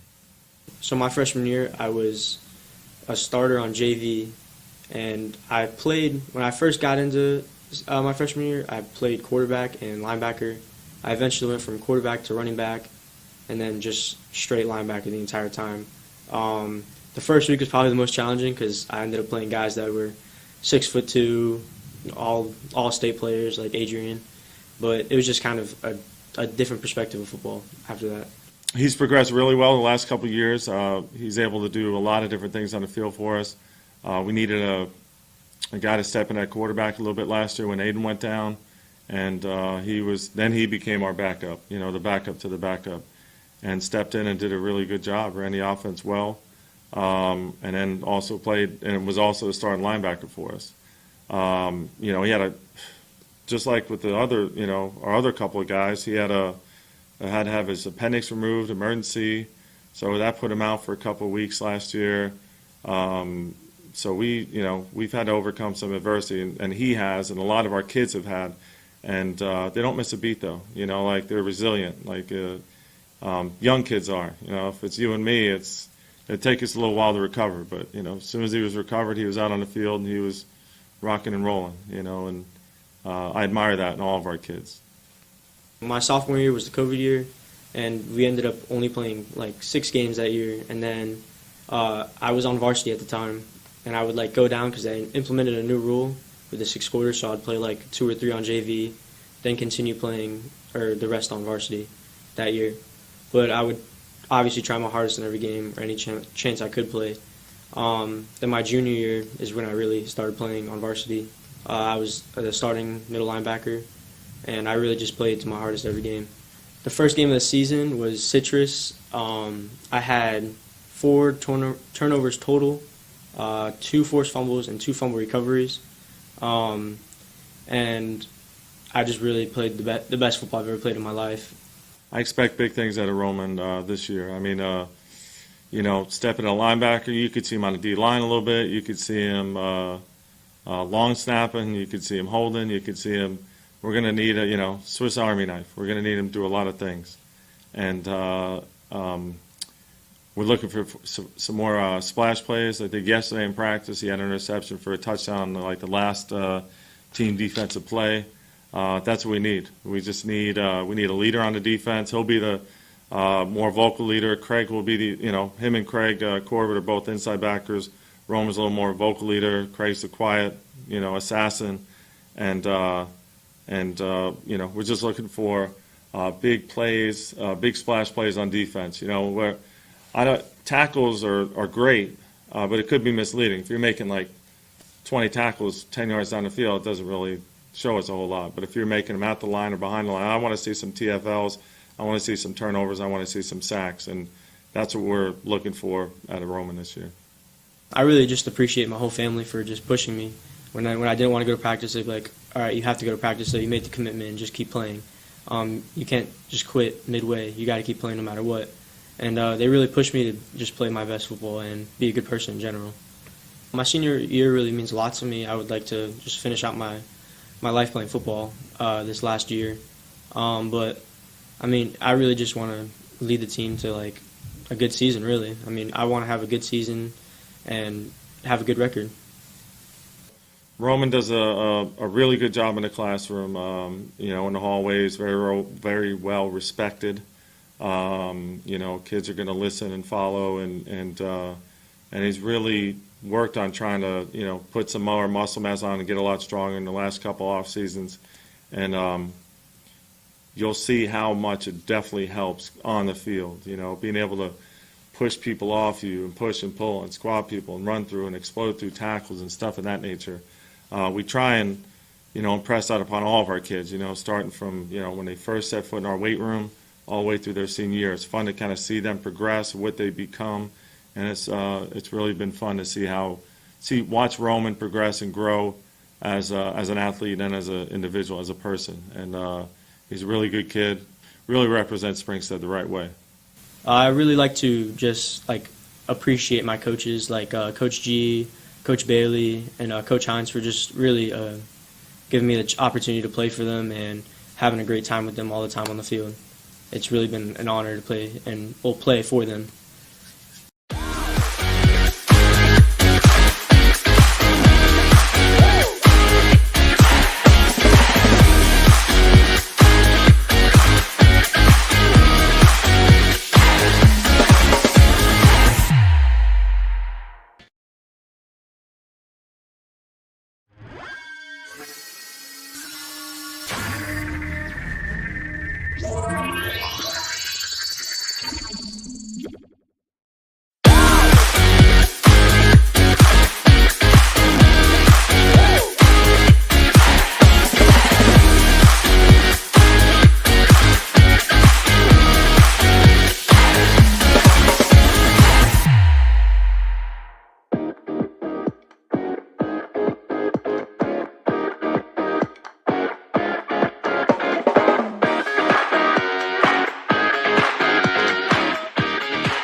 I first started playing football. I was 5 or 6. I was young. It was down there in Pasco. I played for the Pasco Police Athletic League for the Buccaneers down there in Newport Richey, and it was really good experience for me. That's where I started loving the game. I was good at it. I was a little man. I wore number 6 back then, as I do now, so it's kind of my signature number. It was a great experience, and I really enjoyed it. And if I could go back to it, I would. Just being a little kid, being able to run around, looking like bobbleheads out there, it was good. Transitioning into middle school, my 6th grade year, it was Challenger. I went to Challenger in the Quest program, and the whole transition was weird. It's not what you're used to. I mean, you go from being in elementary school, the same class every day, to moving classes every day, and then afterwards to football with bigger, stronger, faster kids than you ever thought you'll be. And even now, looking back, I was always looking up to them giants and being scared. But it's something that really makes you mature, because you get to hit these guys pretty much all day, and they are twice, if not 3 times your size. So it's a little scary, I guess you'd say, going into it. But it really brings out the fear factor in you, and how you're able to just flip that off and just to go have a lot of fun. But it is definitely a different transition going into 6th grade. And then in the 7th grade year, you get bigger, and not trying to figure out where you are in the depth chart and everything. Your 7th grade year is a struggle, and it's a constant fight for your spot. We were always good. We were one of the top competitors for the title, so it was always a struggle to keep your spot. And then 8th grade year, it was our team. I remember me and a few of our friends. I still play against them today because we're all at different schools now. To look back at all the memories, and to look back to where you started in 6th grade, and then have that be your team, and to wear that uniform for one last time is something you'll never forget. Going into my freshman year, I remember sitting at one of the Hernando games when it was either my 7th or 8th grade year, and I looked at my mom and said, I want to go to this school because I like the atmosphere, I like the downtown feel of it. So that's where I went. I went up to Hernando, and just walking in first day of summer, it was, just to put it this way, it was very different than what I was used to. Kids, because you're 13, 14, and you're looking up at these 18, 19-year-olds, and you're like, wow, that's going to be me one day. Being under a completely different coach and a different coaching style, and just the way things are run compared to middle school is hard to get used to, but once you get used to it, it's fun. Going into my sophomore season, we were under a brand new head coach, Earl Garcia III. The atmosphere was different. We felt more like a team, in that we wanted to be together and hit people, and just have a love of football. So that was one of the seasons that I realized that this is it. This is what I want to do. And my sophomore year, I got a little bit of playing time on varsity. Friday Night Lights is just a different feel with the band. And then going into my junior season, I was full starting varsity. I was strong safety and wide receiver, and it was an absolute blowout year for me. Personally, I had 57 tackles, 2 interceptions. One of them won the game against Nature Coast. But my junior season under Garcia was my favorite season of football ever in my whole life. Just being able to know that we did something that Hernando will remember forever. We won the county, beat Nature Coast and Springstead in the same year. Not many Hernando teams can say that, so it was one season that I'll always remember. When I met Manny, he was hitting me up on Twitter, texting me, and letting me know that he was going to be one of our offensive weapons, and that he could play both sides of the ball. He didn't mind playing both ways the whole game. He was very excited about me coming on board as the head coach.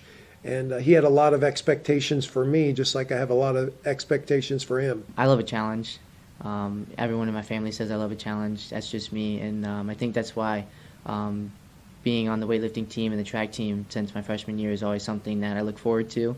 The off season, I just can't sit still and do nothing. I have to do something, especially even in school. Right now I'm in advanced classes. I purposely choose them so I can have a challenge in school, as well as outside of school with football and weightlifting and track. It's just I can't sit still. He's a hard worker in the weight room. He doesn't say too much.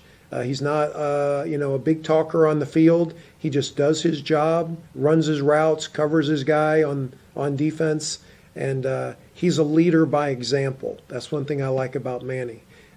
He wants to play at the next level, so I'm going to help him play at the next level. Being able to step it up and to put on a better performance than I did last year is something I've worked my butt off all summer, and I will do everything I can to make it possible.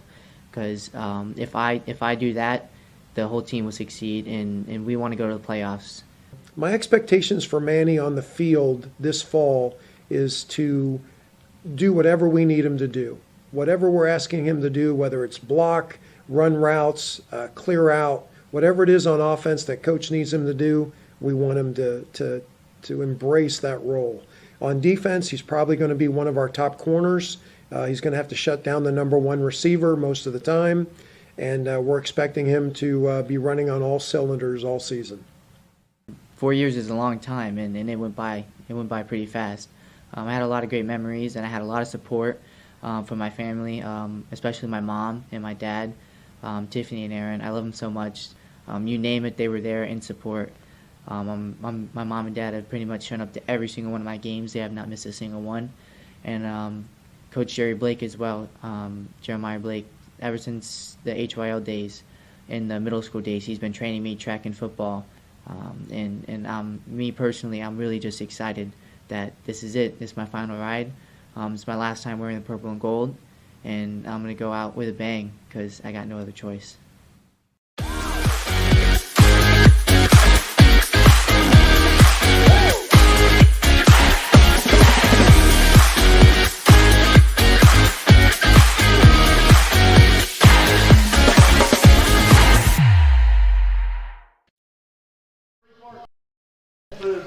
We hope you enjoyed those features and getting to know a little bit more about these wonderful athletes. It was a pleasure getting to know them during their interviews, and we certainly wish them both well on their respective seasons and beyond. These senior spotlights will be posted on our YouTube channel later on this evening. Just look for them under our special events section, and you can catch them anytime that you wish.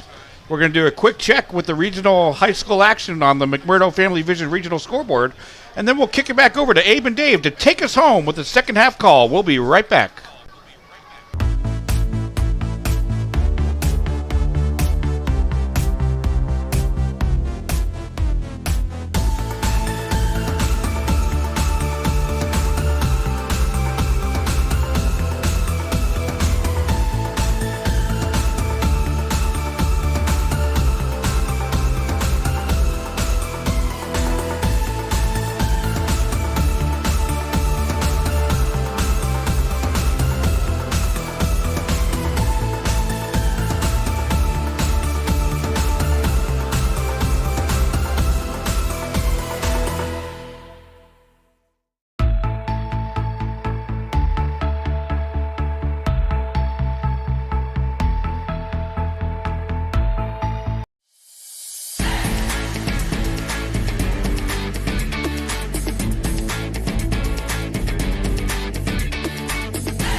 Play football, you develop this mentality that you can withstand anything.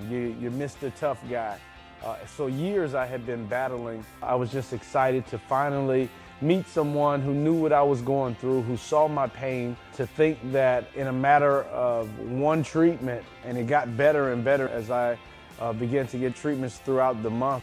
Why would you deal with this pain for another day?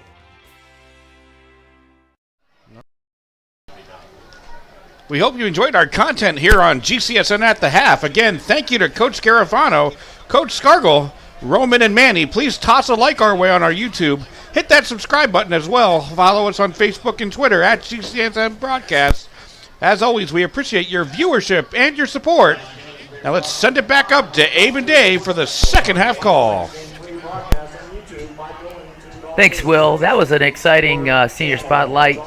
We want to thank Glory Days once again for not just those awesome scholarships that they do tonight, but everything that they do every week for our local athletes. And who received the scholarships tonight?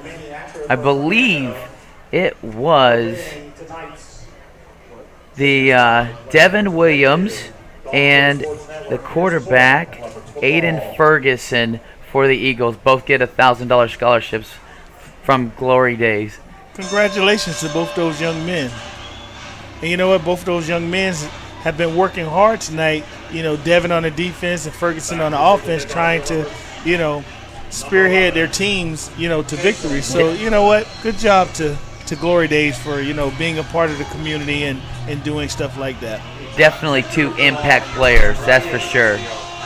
So what do you think the halftime speech was for the Leopards? The Leopards, they're just saying, hey, offense, let's get it together. Defense, special teams, let's keep it up. Okay. Short, sweet. Ooh. Little pooch kick. Well, Hernando tried to cover it to keep it from a potential turnover, but there was some contact, and that's for sure. You can't fair catch it if it hits the ground. So, but they did retain possession, and it'll be first down, and it's time for the Leopards to show that their offense is ready.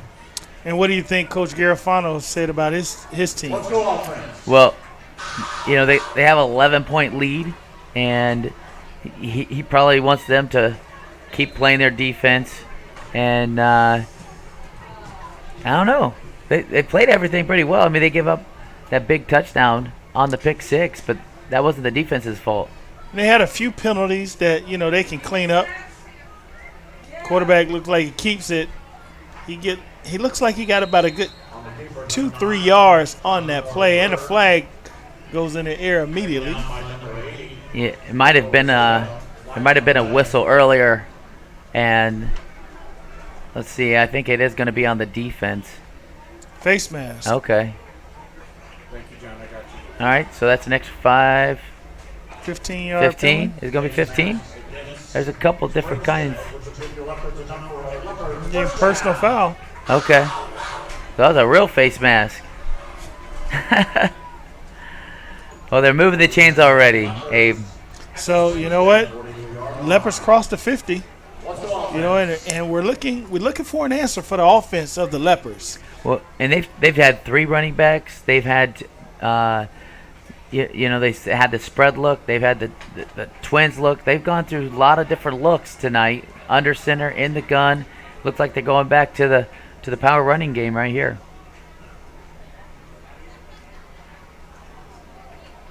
Handoff number 13. He's met immediately by the Eagles. That's Aiden Hansard on the carry.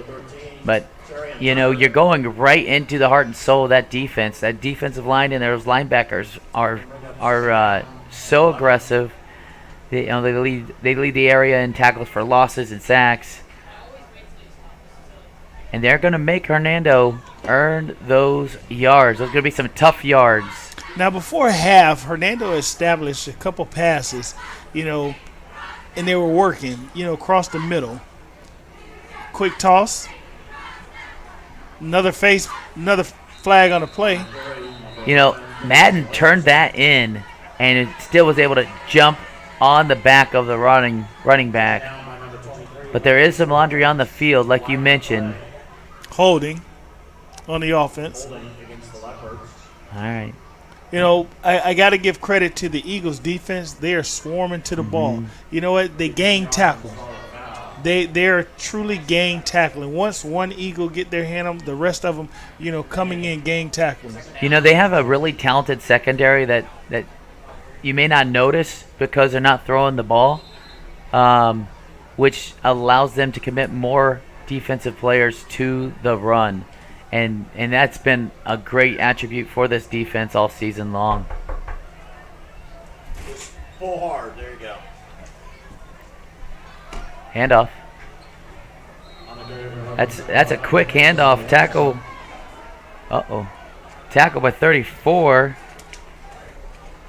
Craig Corbett going down nice and low. Looked like big man Devin Williams was downfield a little ways on that Blocking handoff. down the field. Follow me, he said. All right, we got 3rd and long, Abe.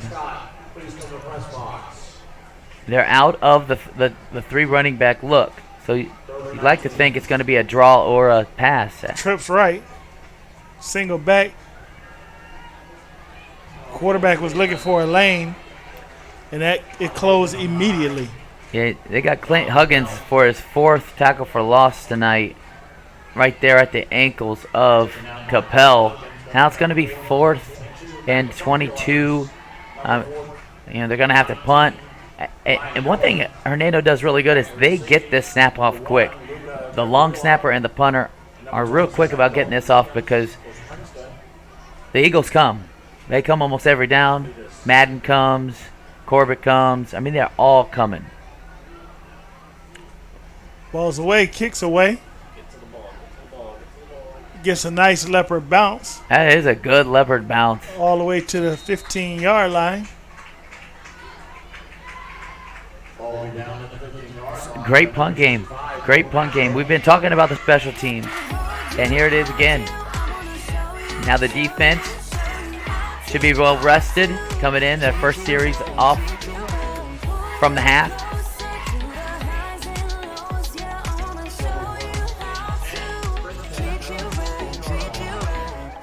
Let's go defense.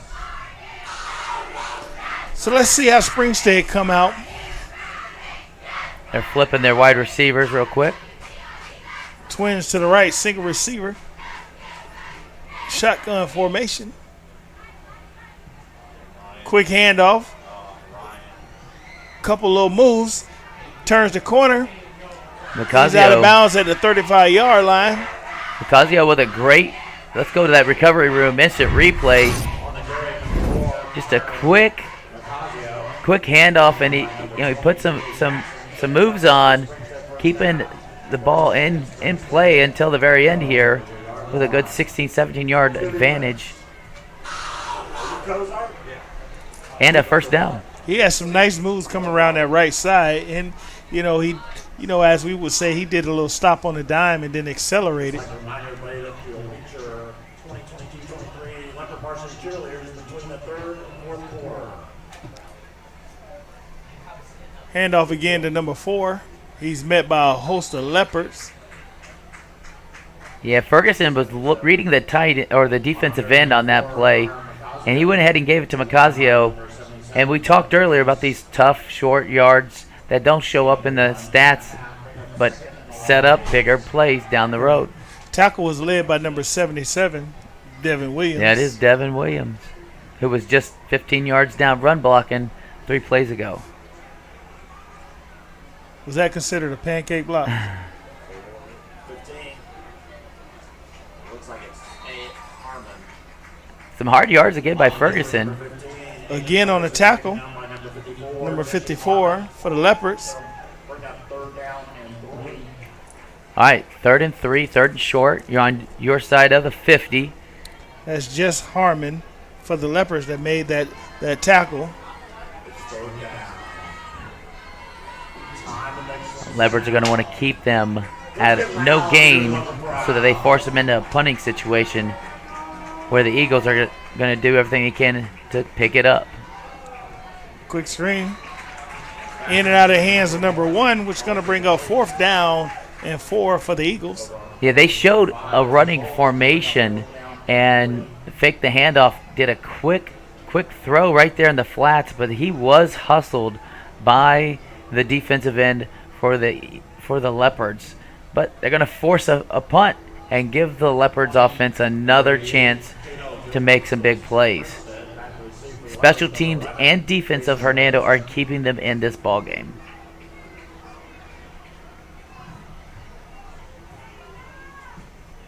Nice high kick. You got him, Jason. He's got some room. He's got some room. Rung the ball out back to the 40-yard line. Tackle made by P.J. Class on that. Now, I noticed P.J. Class normally plays fullback as well. We haven't seen him run the ball today. Yeah, he has. They put him in a package where he's getting the short, tough yards. But it's been the Macazio show today. I bet we see some P.J. Class later in this Especially half. in the 4th quarter. Absolutely. When they want to really pound the ball. You give it to the big guy, the bruiser. Let's call him the bruiser. The recovery room. Located at 224 Mariner Boulevard, Spring Hill. You can find them on www.recoverysportsclinic.com, 352-797-2775. Yeah, that might be a new address, 224 Mariner Boulevard. They're always, supporting our broadcast as well. With the way these young men play each and every Friday night, the recovery room is a place that they would want to go. Absolutely. Leopards come out with trips to the right. Shotgun formation, quarterback keeps. And he takes it straight upfield for about 7 yards on the carry. Tackled high by number 9, Taylor Fossil. 9-on-9 crime there. But it is a great first down, and that's what Hernando needs, is a 6 yards on first down. Same formation. Quarterback keeps. Looks like he got the first down. Well, Hernando's got something going. They like the quarterback run and that formation with the trips. I saw the corners talking to the linebackers pre-snap. Looks like we're going to go ahead and take a commercial break. Navy SEAL veteran and endurance athlete Don Mann pushed his body to the limit and tried regenerative medicine when all other options failed. It's unbelievable. I just assumed I was going to be in pain forever. And I've been in pain since the 80s. Now I'm running and riding a bicycle faster than I have in 7 years. Even my vision is better. I'm 100% pain-free right now. And I don't take any medications. Call Aligned Integrative Medicine for exam and x-rays to see if you qualify for regenerative treatment.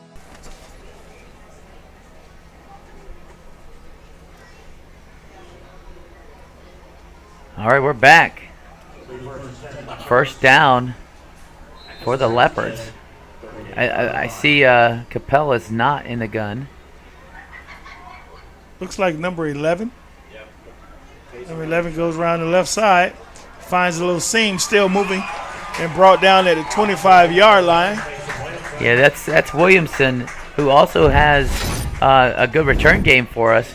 Let's check out the replay. He just catches it, almost fakes it, and then just sees that the end is open and turns it up north-south. That's a couple first downs in a row. That's 3 positive, 6+ yards in a row for this Leopard offense.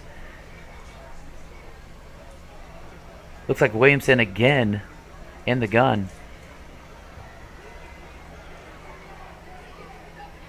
Number 10, Sansone in the back with him with the trips. Quarterback keeps, goes up. Looks like he get about 6 yards on the carry. Keeping his feet going. Still moving. Leopards pushing him forward. Now that will get a team fired up. When you can drive a whole team 3 extra yards, I'm telling you, that will get the sidelines pumped. That'll get the oh, we got a guy down, no. Got a guy down for the Eagles. Hopefully it's just a cramp.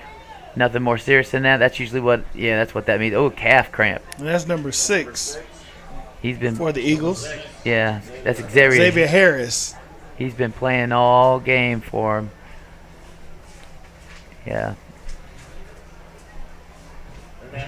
But that's gonna this little break takes it can either slow the momentum that the Leopards have gained, or it can have them talk about it and get more excited and say, hey, let's punch this in. So it seems like the Leopards is trying to establish the shotgun quarterback draw, and the quarterbacks pretty much get what you can get and get down the field. That's where we're at right now, and they brought in number 11, which is doing an excellent job as well. I'm not going to take anything away from Capel, because Capel ran hard, and he's been running hard this entire game. Now with the rotation, give him a break and now bring him back. This is where we need to punch it in for the Leopards. They're going to need it. They're going to want to respond. They're inside the 20. We know they can kick the field goal. But let's do it again if you are a Leopard.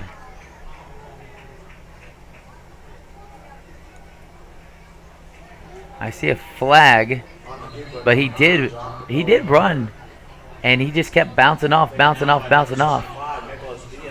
Looked like he got about 5 yards on that carry. It was a hard 5 yards. Flag on the play. Looks like he's saying it's a hold on the Leopards. He hasn't signaled it yet. Yes, it is confirmed a hold on the Leopards, which will give them a first down all over again. It'll just be now 1st and 20.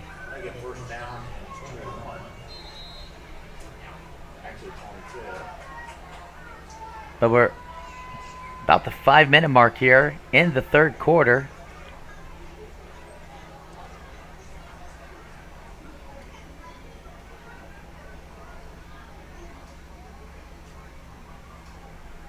Quarterback keeps again. He finds a seam. Still running. Yeah, and another flag. He had a head of steam on that run. Capel had a big head of steam trying to fall forward, and he most definitely does.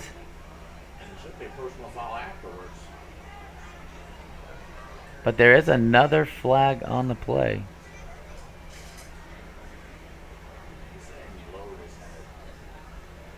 They're waving it off. All right, they're waving it off. After they have a quick huddle, they go ahead and wave it off. It's 2nd down and a good 12. Targeting!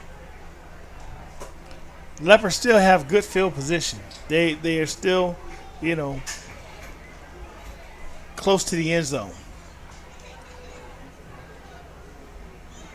Quarterback keeps it again. The play action guy was tackled, so that they are using the play action. It is drawing some attention. He's pulling it out late.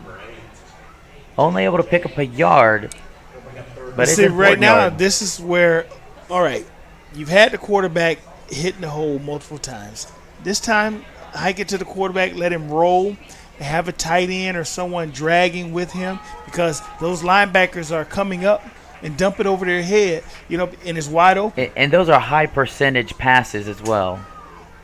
But we do have the trips formation.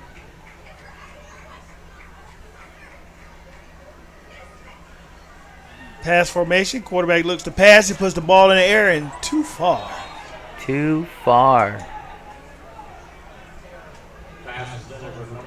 Now coach has a decision to make. Your field goal kicker's pretty good.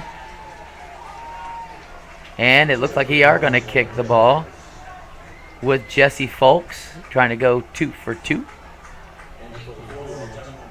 Trying to get some points out of this drive. Yeah, you can't come up empty, because then that'll make it an 8-point ball game, and you can go for 2 to tie it.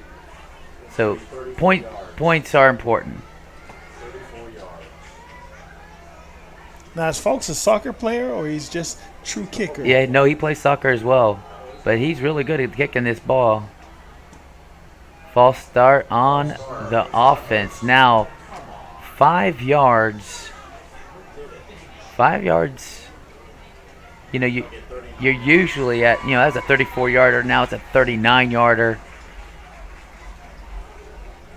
See if that changes coach's decisions, because he'll know how far he can kick. All right, he's telling him, let's kick it anyway.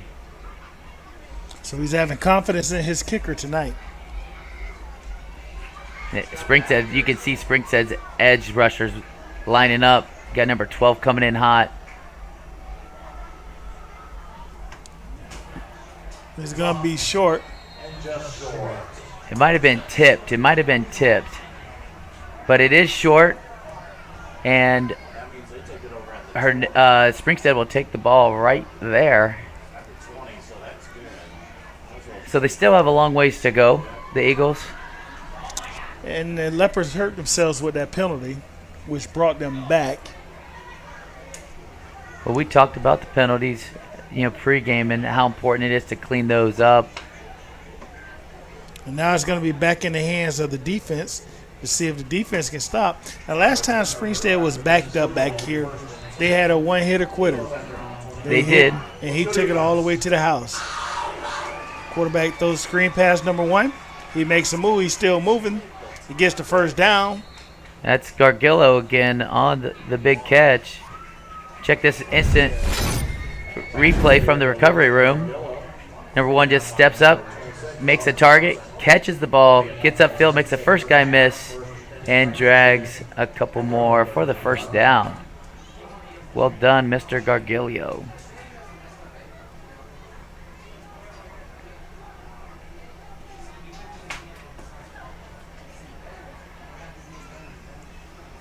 Quarterback keeps. He's still running hard. Picks up about 3 yards on that, 4 yards on that carry. It's going to bring up second down, about 6 yards to go for the Eagles. You know, it looked like he was going to be stopped for no gain, but he ended up, dropping his shoulders down a little bit and getting a good 3 yards. We talked earlier about how Aiden's a pretty big fella. Quick hitch number 88. Gilbert. And the Leopards came to rescue, came to his aiding. That's Williamson on the tackle. And, Gilbert tried to slip the tackle and saw more Leopards coming and decided to protect the ball, protect himself, and get to that ground. It'll be 3rd and long for the Eagles.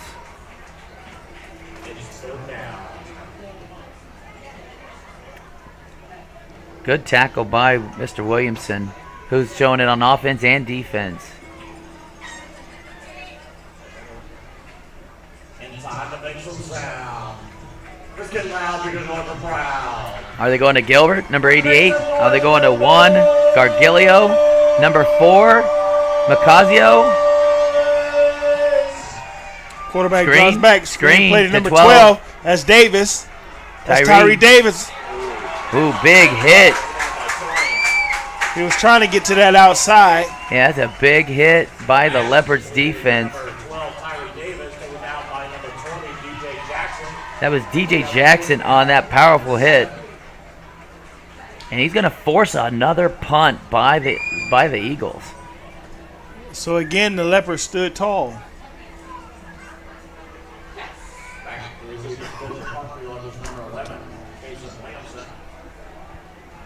We have Williamson back deep. Now, Gilbert is the punter. I don't believe he's going to fake it here with the field position. Punts away.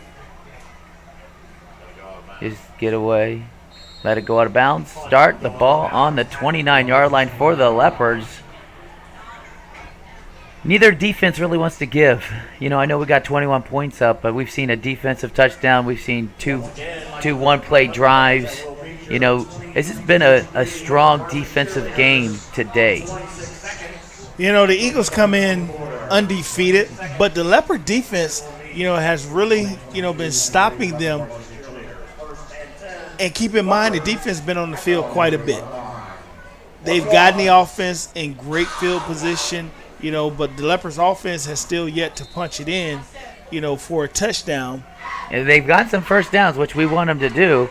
If you're trying to score and make this game even closer, Williamson again at quarterback. He finds a seam, picks up about 4 yards on the carry. Ball does come out. They're going to rule him down by contact. And it will be a 2nd and about 5. Williamson does a really nice job of running laterally, sticking his foot in the ground and getting north-south right now. He knows he's going to take some hits, just runs behind his pads, protects the ball, and those are 5 hard yards. Looks like we'll be going into the 4th quarter. That's the end of the 3rd quarter. What an exciting game. Let's check out some commercials. I was fortunate enough to be able to work with Divinity on a custom skincare regimen the year leading up to my wedding. It included a series of in-office treatments, microneedling, PRP, hydrofacials, and an at-home skincare regimen. So I had no worries the day of my wedding. My skin was perfect.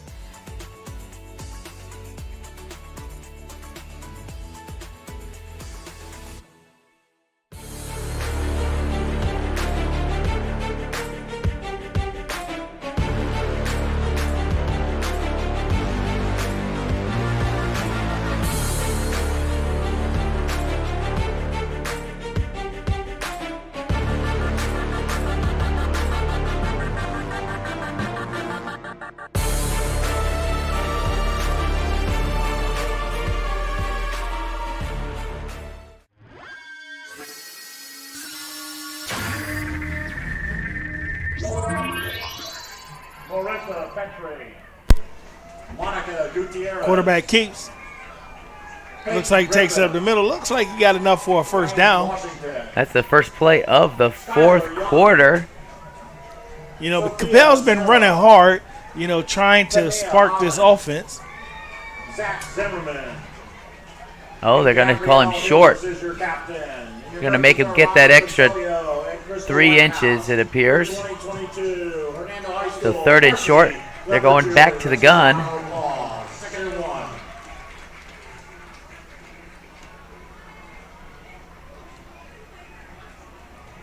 So some hard-fought yards, but it doesn't appear that he got him. Eagles denied him that sideline and the first down, which is going to bring up 4th and 1. Yeah, earlier we saw this exact situation for pretty much the same yard line, and they brought Capel in under center, and he went to the right and got the needed yards. And he fought hard to get it. He did. Let's see if this Eagle defense becomes stingy right now. He slid to the right the last time he was in this position. 75 is a big fella right there over the center. Oh. Push him. They got it. It's going to come down to the spot. And it looked like the Eagles were being stingy on that. They shot the gap. Oh, come on! Those linebackers definitely shot the gap. It's going to be a first down for the Eagles. It's going to be first down for the Eagles. But you have to go for it. He was there. Sorry, guys. Now you're putting the defense back in this situation. They have to respond, which they have all night. But like you say, you can't keep a defense on the field, you know, that long because they eventually start to get tired. Now you changed the spot. Oh my gosh! You put it up another yard. All right, it's first down for the Eagles. First and 10 Eagles at the Leopards' 39-yard line. It's big 6. Quick pass. Quick hitch to number 1. Find a seam. He's taken out of bounds after he makes the first down. That's Luca Gargiulo, and he is quick with that run. We do have the Glory Days Player of the Game coming up at the end of this quarter. So what did the Glory Days Player of the Game receive? They receive a T-shirt from yours truly, the GCSN Sports Network, and a gift card from Glory Days, the Wonderful Burger Place. And they'll get both of those immediately following this broadcast. Quick handoff. That's your buddy, Mr. Class. You called for him. You said he was going to make an appearance in the fourth quarter. But he was immediately met by number 77/99, Devin Williams. Yeah, he's had a lot of tackles tonight. Which brings up a third down for the Eagles. Let's make some noise for the ball. The Burger Bowl.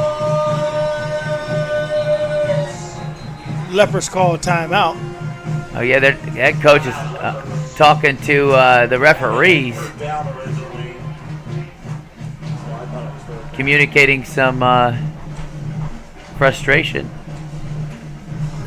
But it is 2nd and 10.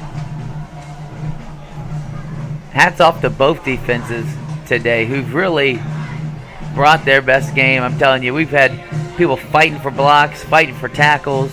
We've had a pick six. We got a nice crowd on hand, both for the Eagles and the Leopards. You know, it's Friday night, Tom Fisher Stadium. It's the historic game, you know, the rival between Springstead High School and Hernando High School. Yeah, the oldest rival. I see Coach Gargle on the sideline getting his players pumped up. Get the sideline pumped up on that timeout.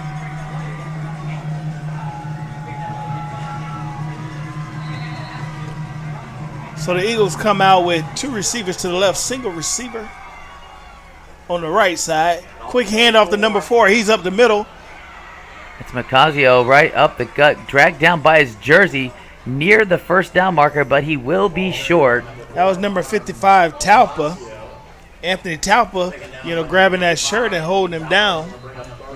Yeah, Talpa's coming back from an injury. He was out a game or two, and today's his first day back. Big touchdown, potentially touchdown saving tackle, but it'll be 3rd and short.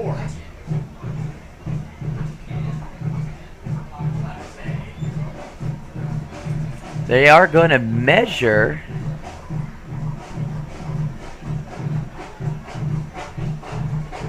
Check out the view from our cameraman. He's at the sticks, and they are going to be short.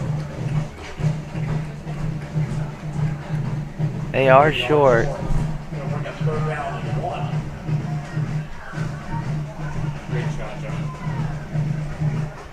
All right, 3rd and just a little bit.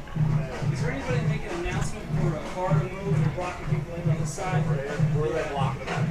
Right on this side, on the back side. All right. Do they do Ferguson up the gut? Do they give it to Class up the middle? Do they roll out? Let's find out. Oh, they run it quickly from the huddle. Quick hit. Oh, I heard some early whistles, but there was a lane for Macasio. Did you see that lane? He had some daylight. Looked like he had the end zone coming up. They're going to give him a 5-yard and automatic first down, but it appeared he had more than the 5 yards. That's a timely penalty, if I say so. It's not 1st and goal, but it is 1st and 10.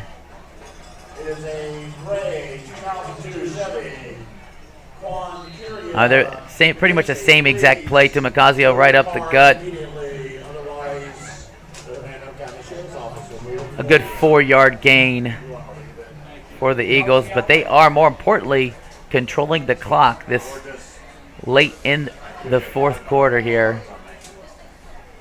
Second down and 6. Come on, defense, you gotta stop. Second down. Second down.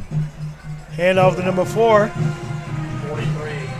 Yeah, the Leopards defense has 3 guys at him, but he's still getting positive yards. Number 43, Weston Fenimore, was quickly on that tackle. Comarion Holland in as well for the Leopards. It's 3rd down and 5 with an 11-point lead and the ball. It's 3rd down. Let's get loud. We're going to deliver proud. Going to the gun. Leopards defense stand up.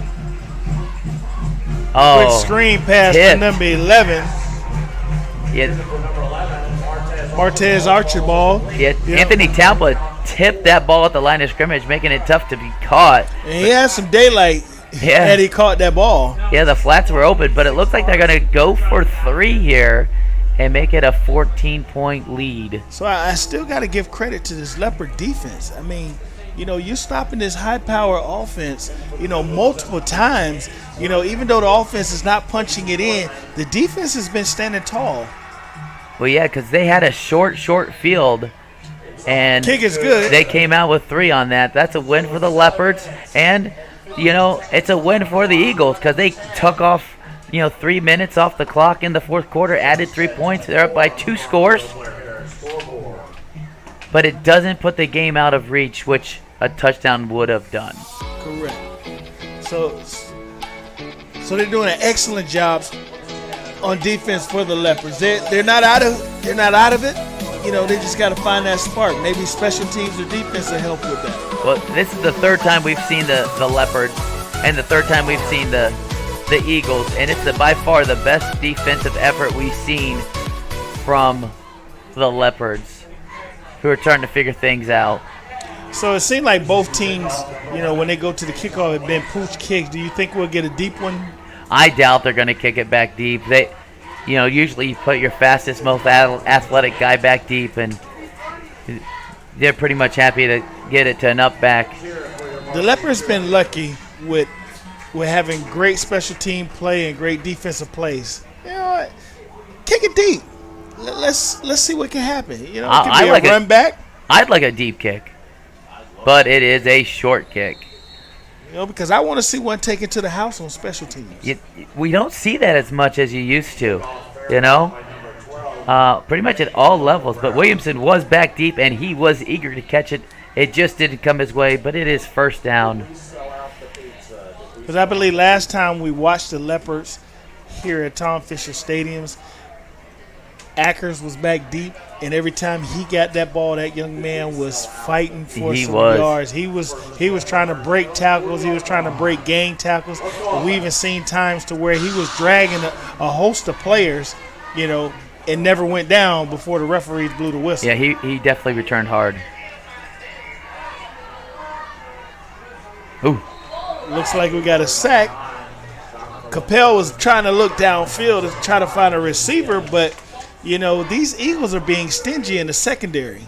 That's Nicholas Diaz, number 75, the big nose guard, the aggressive nose guard coming in. And, Capel had the ball in his left hand, looking to throw, wanting to throw. Nothing's open. It's a good thing he has big, giant hands to squeeze that ball because, if I was holding it, it would have definitely came out. Second down and about 15. Nice spin move, 40, 45, he's to the 50. Another spin move. He's brought down by number 6 of the Eagles. Check out this instant replay from the recovery room. Williamson's just going to take it, go up, quick move out. Oh, yes, as he busts it to the sideline. Stays inbounds to get an extra 4 more yards and bring him over the 50-yard line. And a first down for the Leopards. We do have a timeout on the field.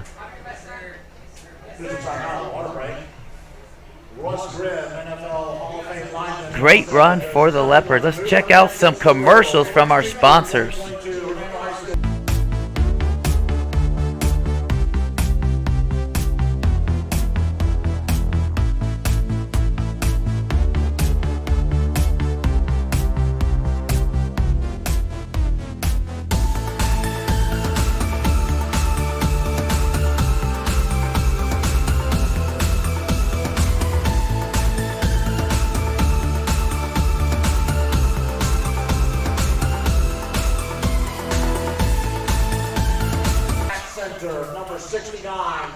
I do enjoy the McMurdo Family Scoreboard.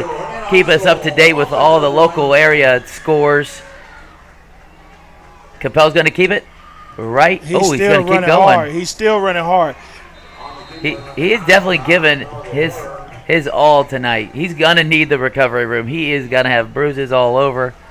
But he's not quitting until the job is done. And he's trying to make something happen with this Leopard offense. He is really trying to make something happen. He's trying to do all he can, trying to put it all on his back.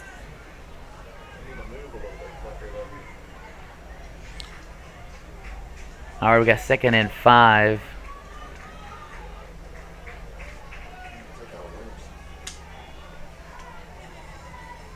Handoff number 21. Ooh. He finds the left side. He has enough for a first down. He's still moving and pushed out of bounds by number 5 of the Eagles. That's Madden with the big shove. Saving shove. Yeah. And on the carry, that was Michael Brown, the freshman. Michael Brown. We were talking about the recovery room. They do have a promo code, replay22. For $25 cryotherapy. Make sure you use that promo code. I see Michael Brown come back and sit on the sideline, and he made a nice run. Ooh, coming down low. Number 34 on the tackle for Springstead. Nice ankle tackle. That's Craig Corbett flying in there. Stopping the big quarterback. Not sure if the Leopards just gave us a sample of the future but that young man made a nice run around that outside, and he looked like he has some speed. Yeah. I would like to see him touch the ball again, because he gave some positive yards for the Leopards.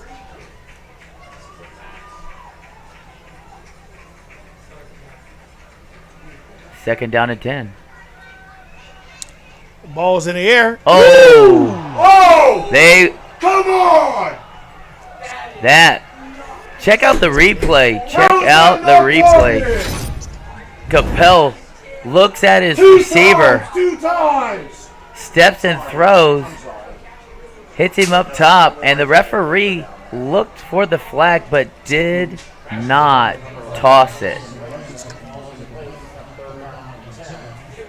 But it'll be third down.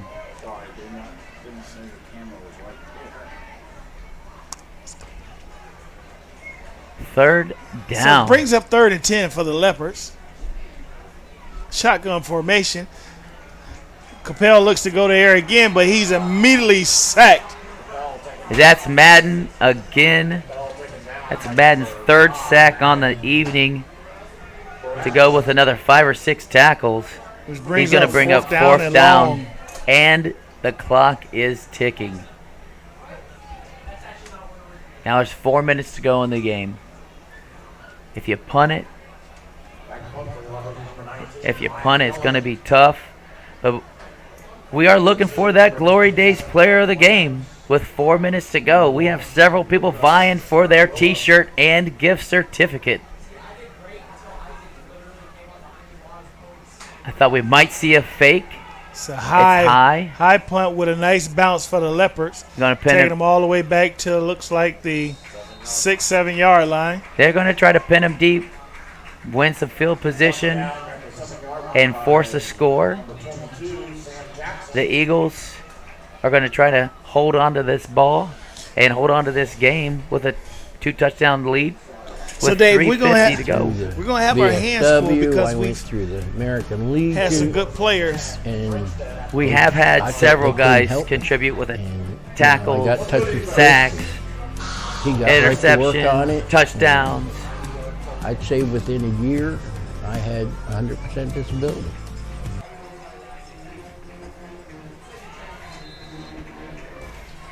Quarterback's throwing a couple touchdowns. We've got several receivers catching it. Quick handoff. Several sacks. Quick handoff to number 4, and he was met by a host of Leopards.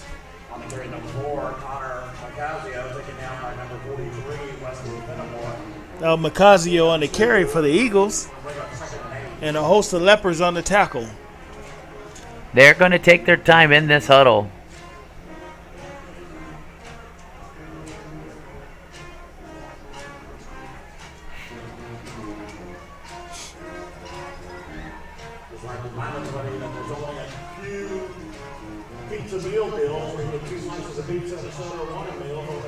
Another handoff, number 4. He finds a seam. He's still running. Trying to keep his body in bounds so he can eat some clock, but he did receive the tackle and the first down. Look like flags on the play. And they're going to bring it back. Holding on the offense. Some pretty nifty running by Macazio.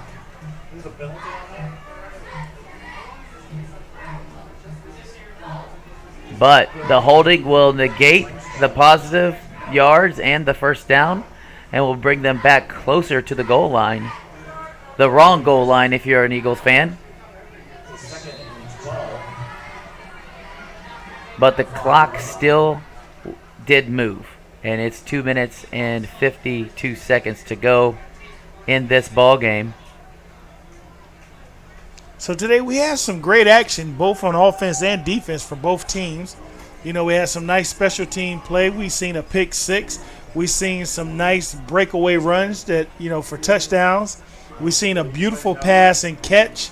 We right here in the Burger Bowl, we've had some nice playing by both teams. It's only going to make the Glory Days player of the game tougher to choose, but it's tough on us. But it's been an exciting game to see these two teams battle it out right here at the Burger Bowl.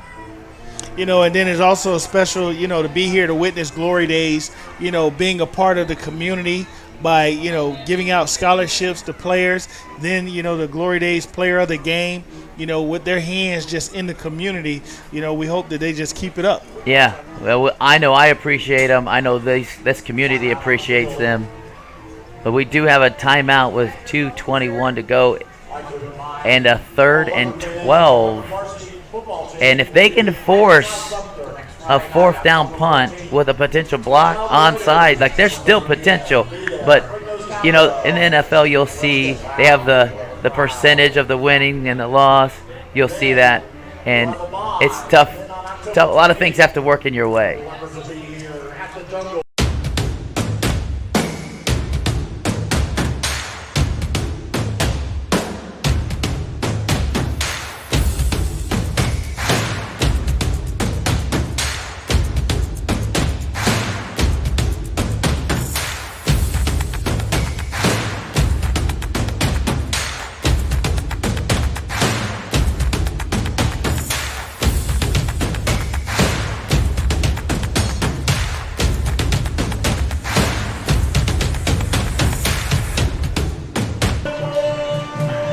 Big 3rd down, John. Big 3rd down, Abe. Oh, did he get out of the end zone? Because he was close. They are marking it. Oh, boy, they are marking it. Oh, a yard out. Looks like Tapple is on the stop. He's been very active today as well. Right. I want to send a special shout out to our camera crew. They're doing a great job tonight. Bill Lizer, John McMurdo. They're making sure you guys got the great shots for those instant replays. They have been doing their thing out there with the crowd and the fans, making their ways to get these great shots for you, for Gulf Coast Sports Network. That's right.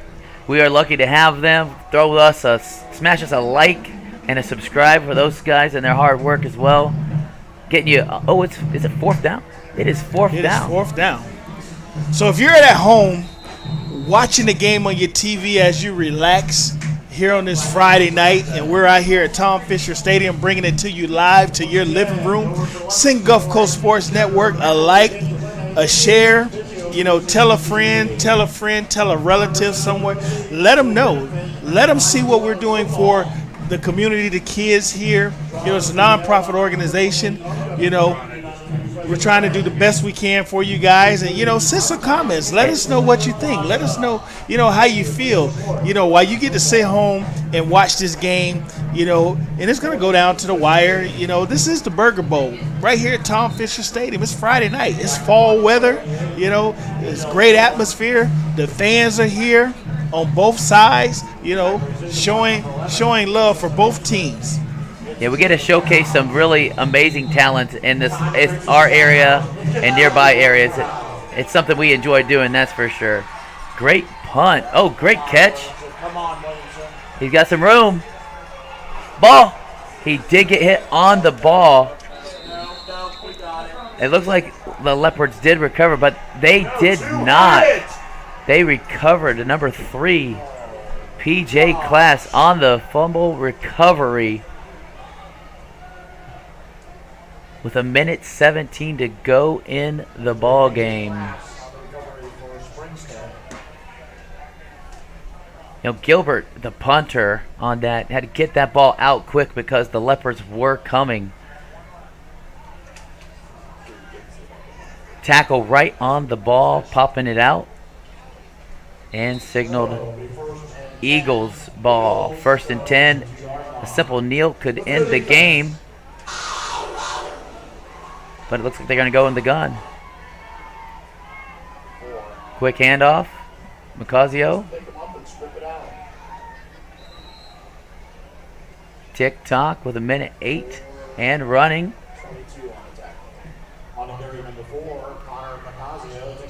We will soon find out that Glory Days player of the game. We had a lot of awesome efforts, individual efforts, team efforts. We've talked about offenses and defenses, special teams. A very exciting game today. 24-10 currently with 42 seconds to go. Springstead in no rush to hike the ball. Hand off to their workhorse back, Macazio. Under 30 seconds to go. Looks like one more snap, and this game should be complete. And next week, Gulf Coast Sports will be at Sun Lake for Wiregrass Ranch and Sun Lake. So if you want to check us out, make sure you hit the subscribe so that your game will come up instantly for you while you wait. 5 seconds and counting. 3, 2, and 1. It is going to be final 24-10. Springstead over your Hernando. Our Glory Days player of the game is my man Madden. He had 3 sacks and about 7 tackles, and he was all over that field for the Springstead defense. Congratulations, Madden, on your awesome effort, your t-shirt, and your Glory Days gift certificate. Congratulations.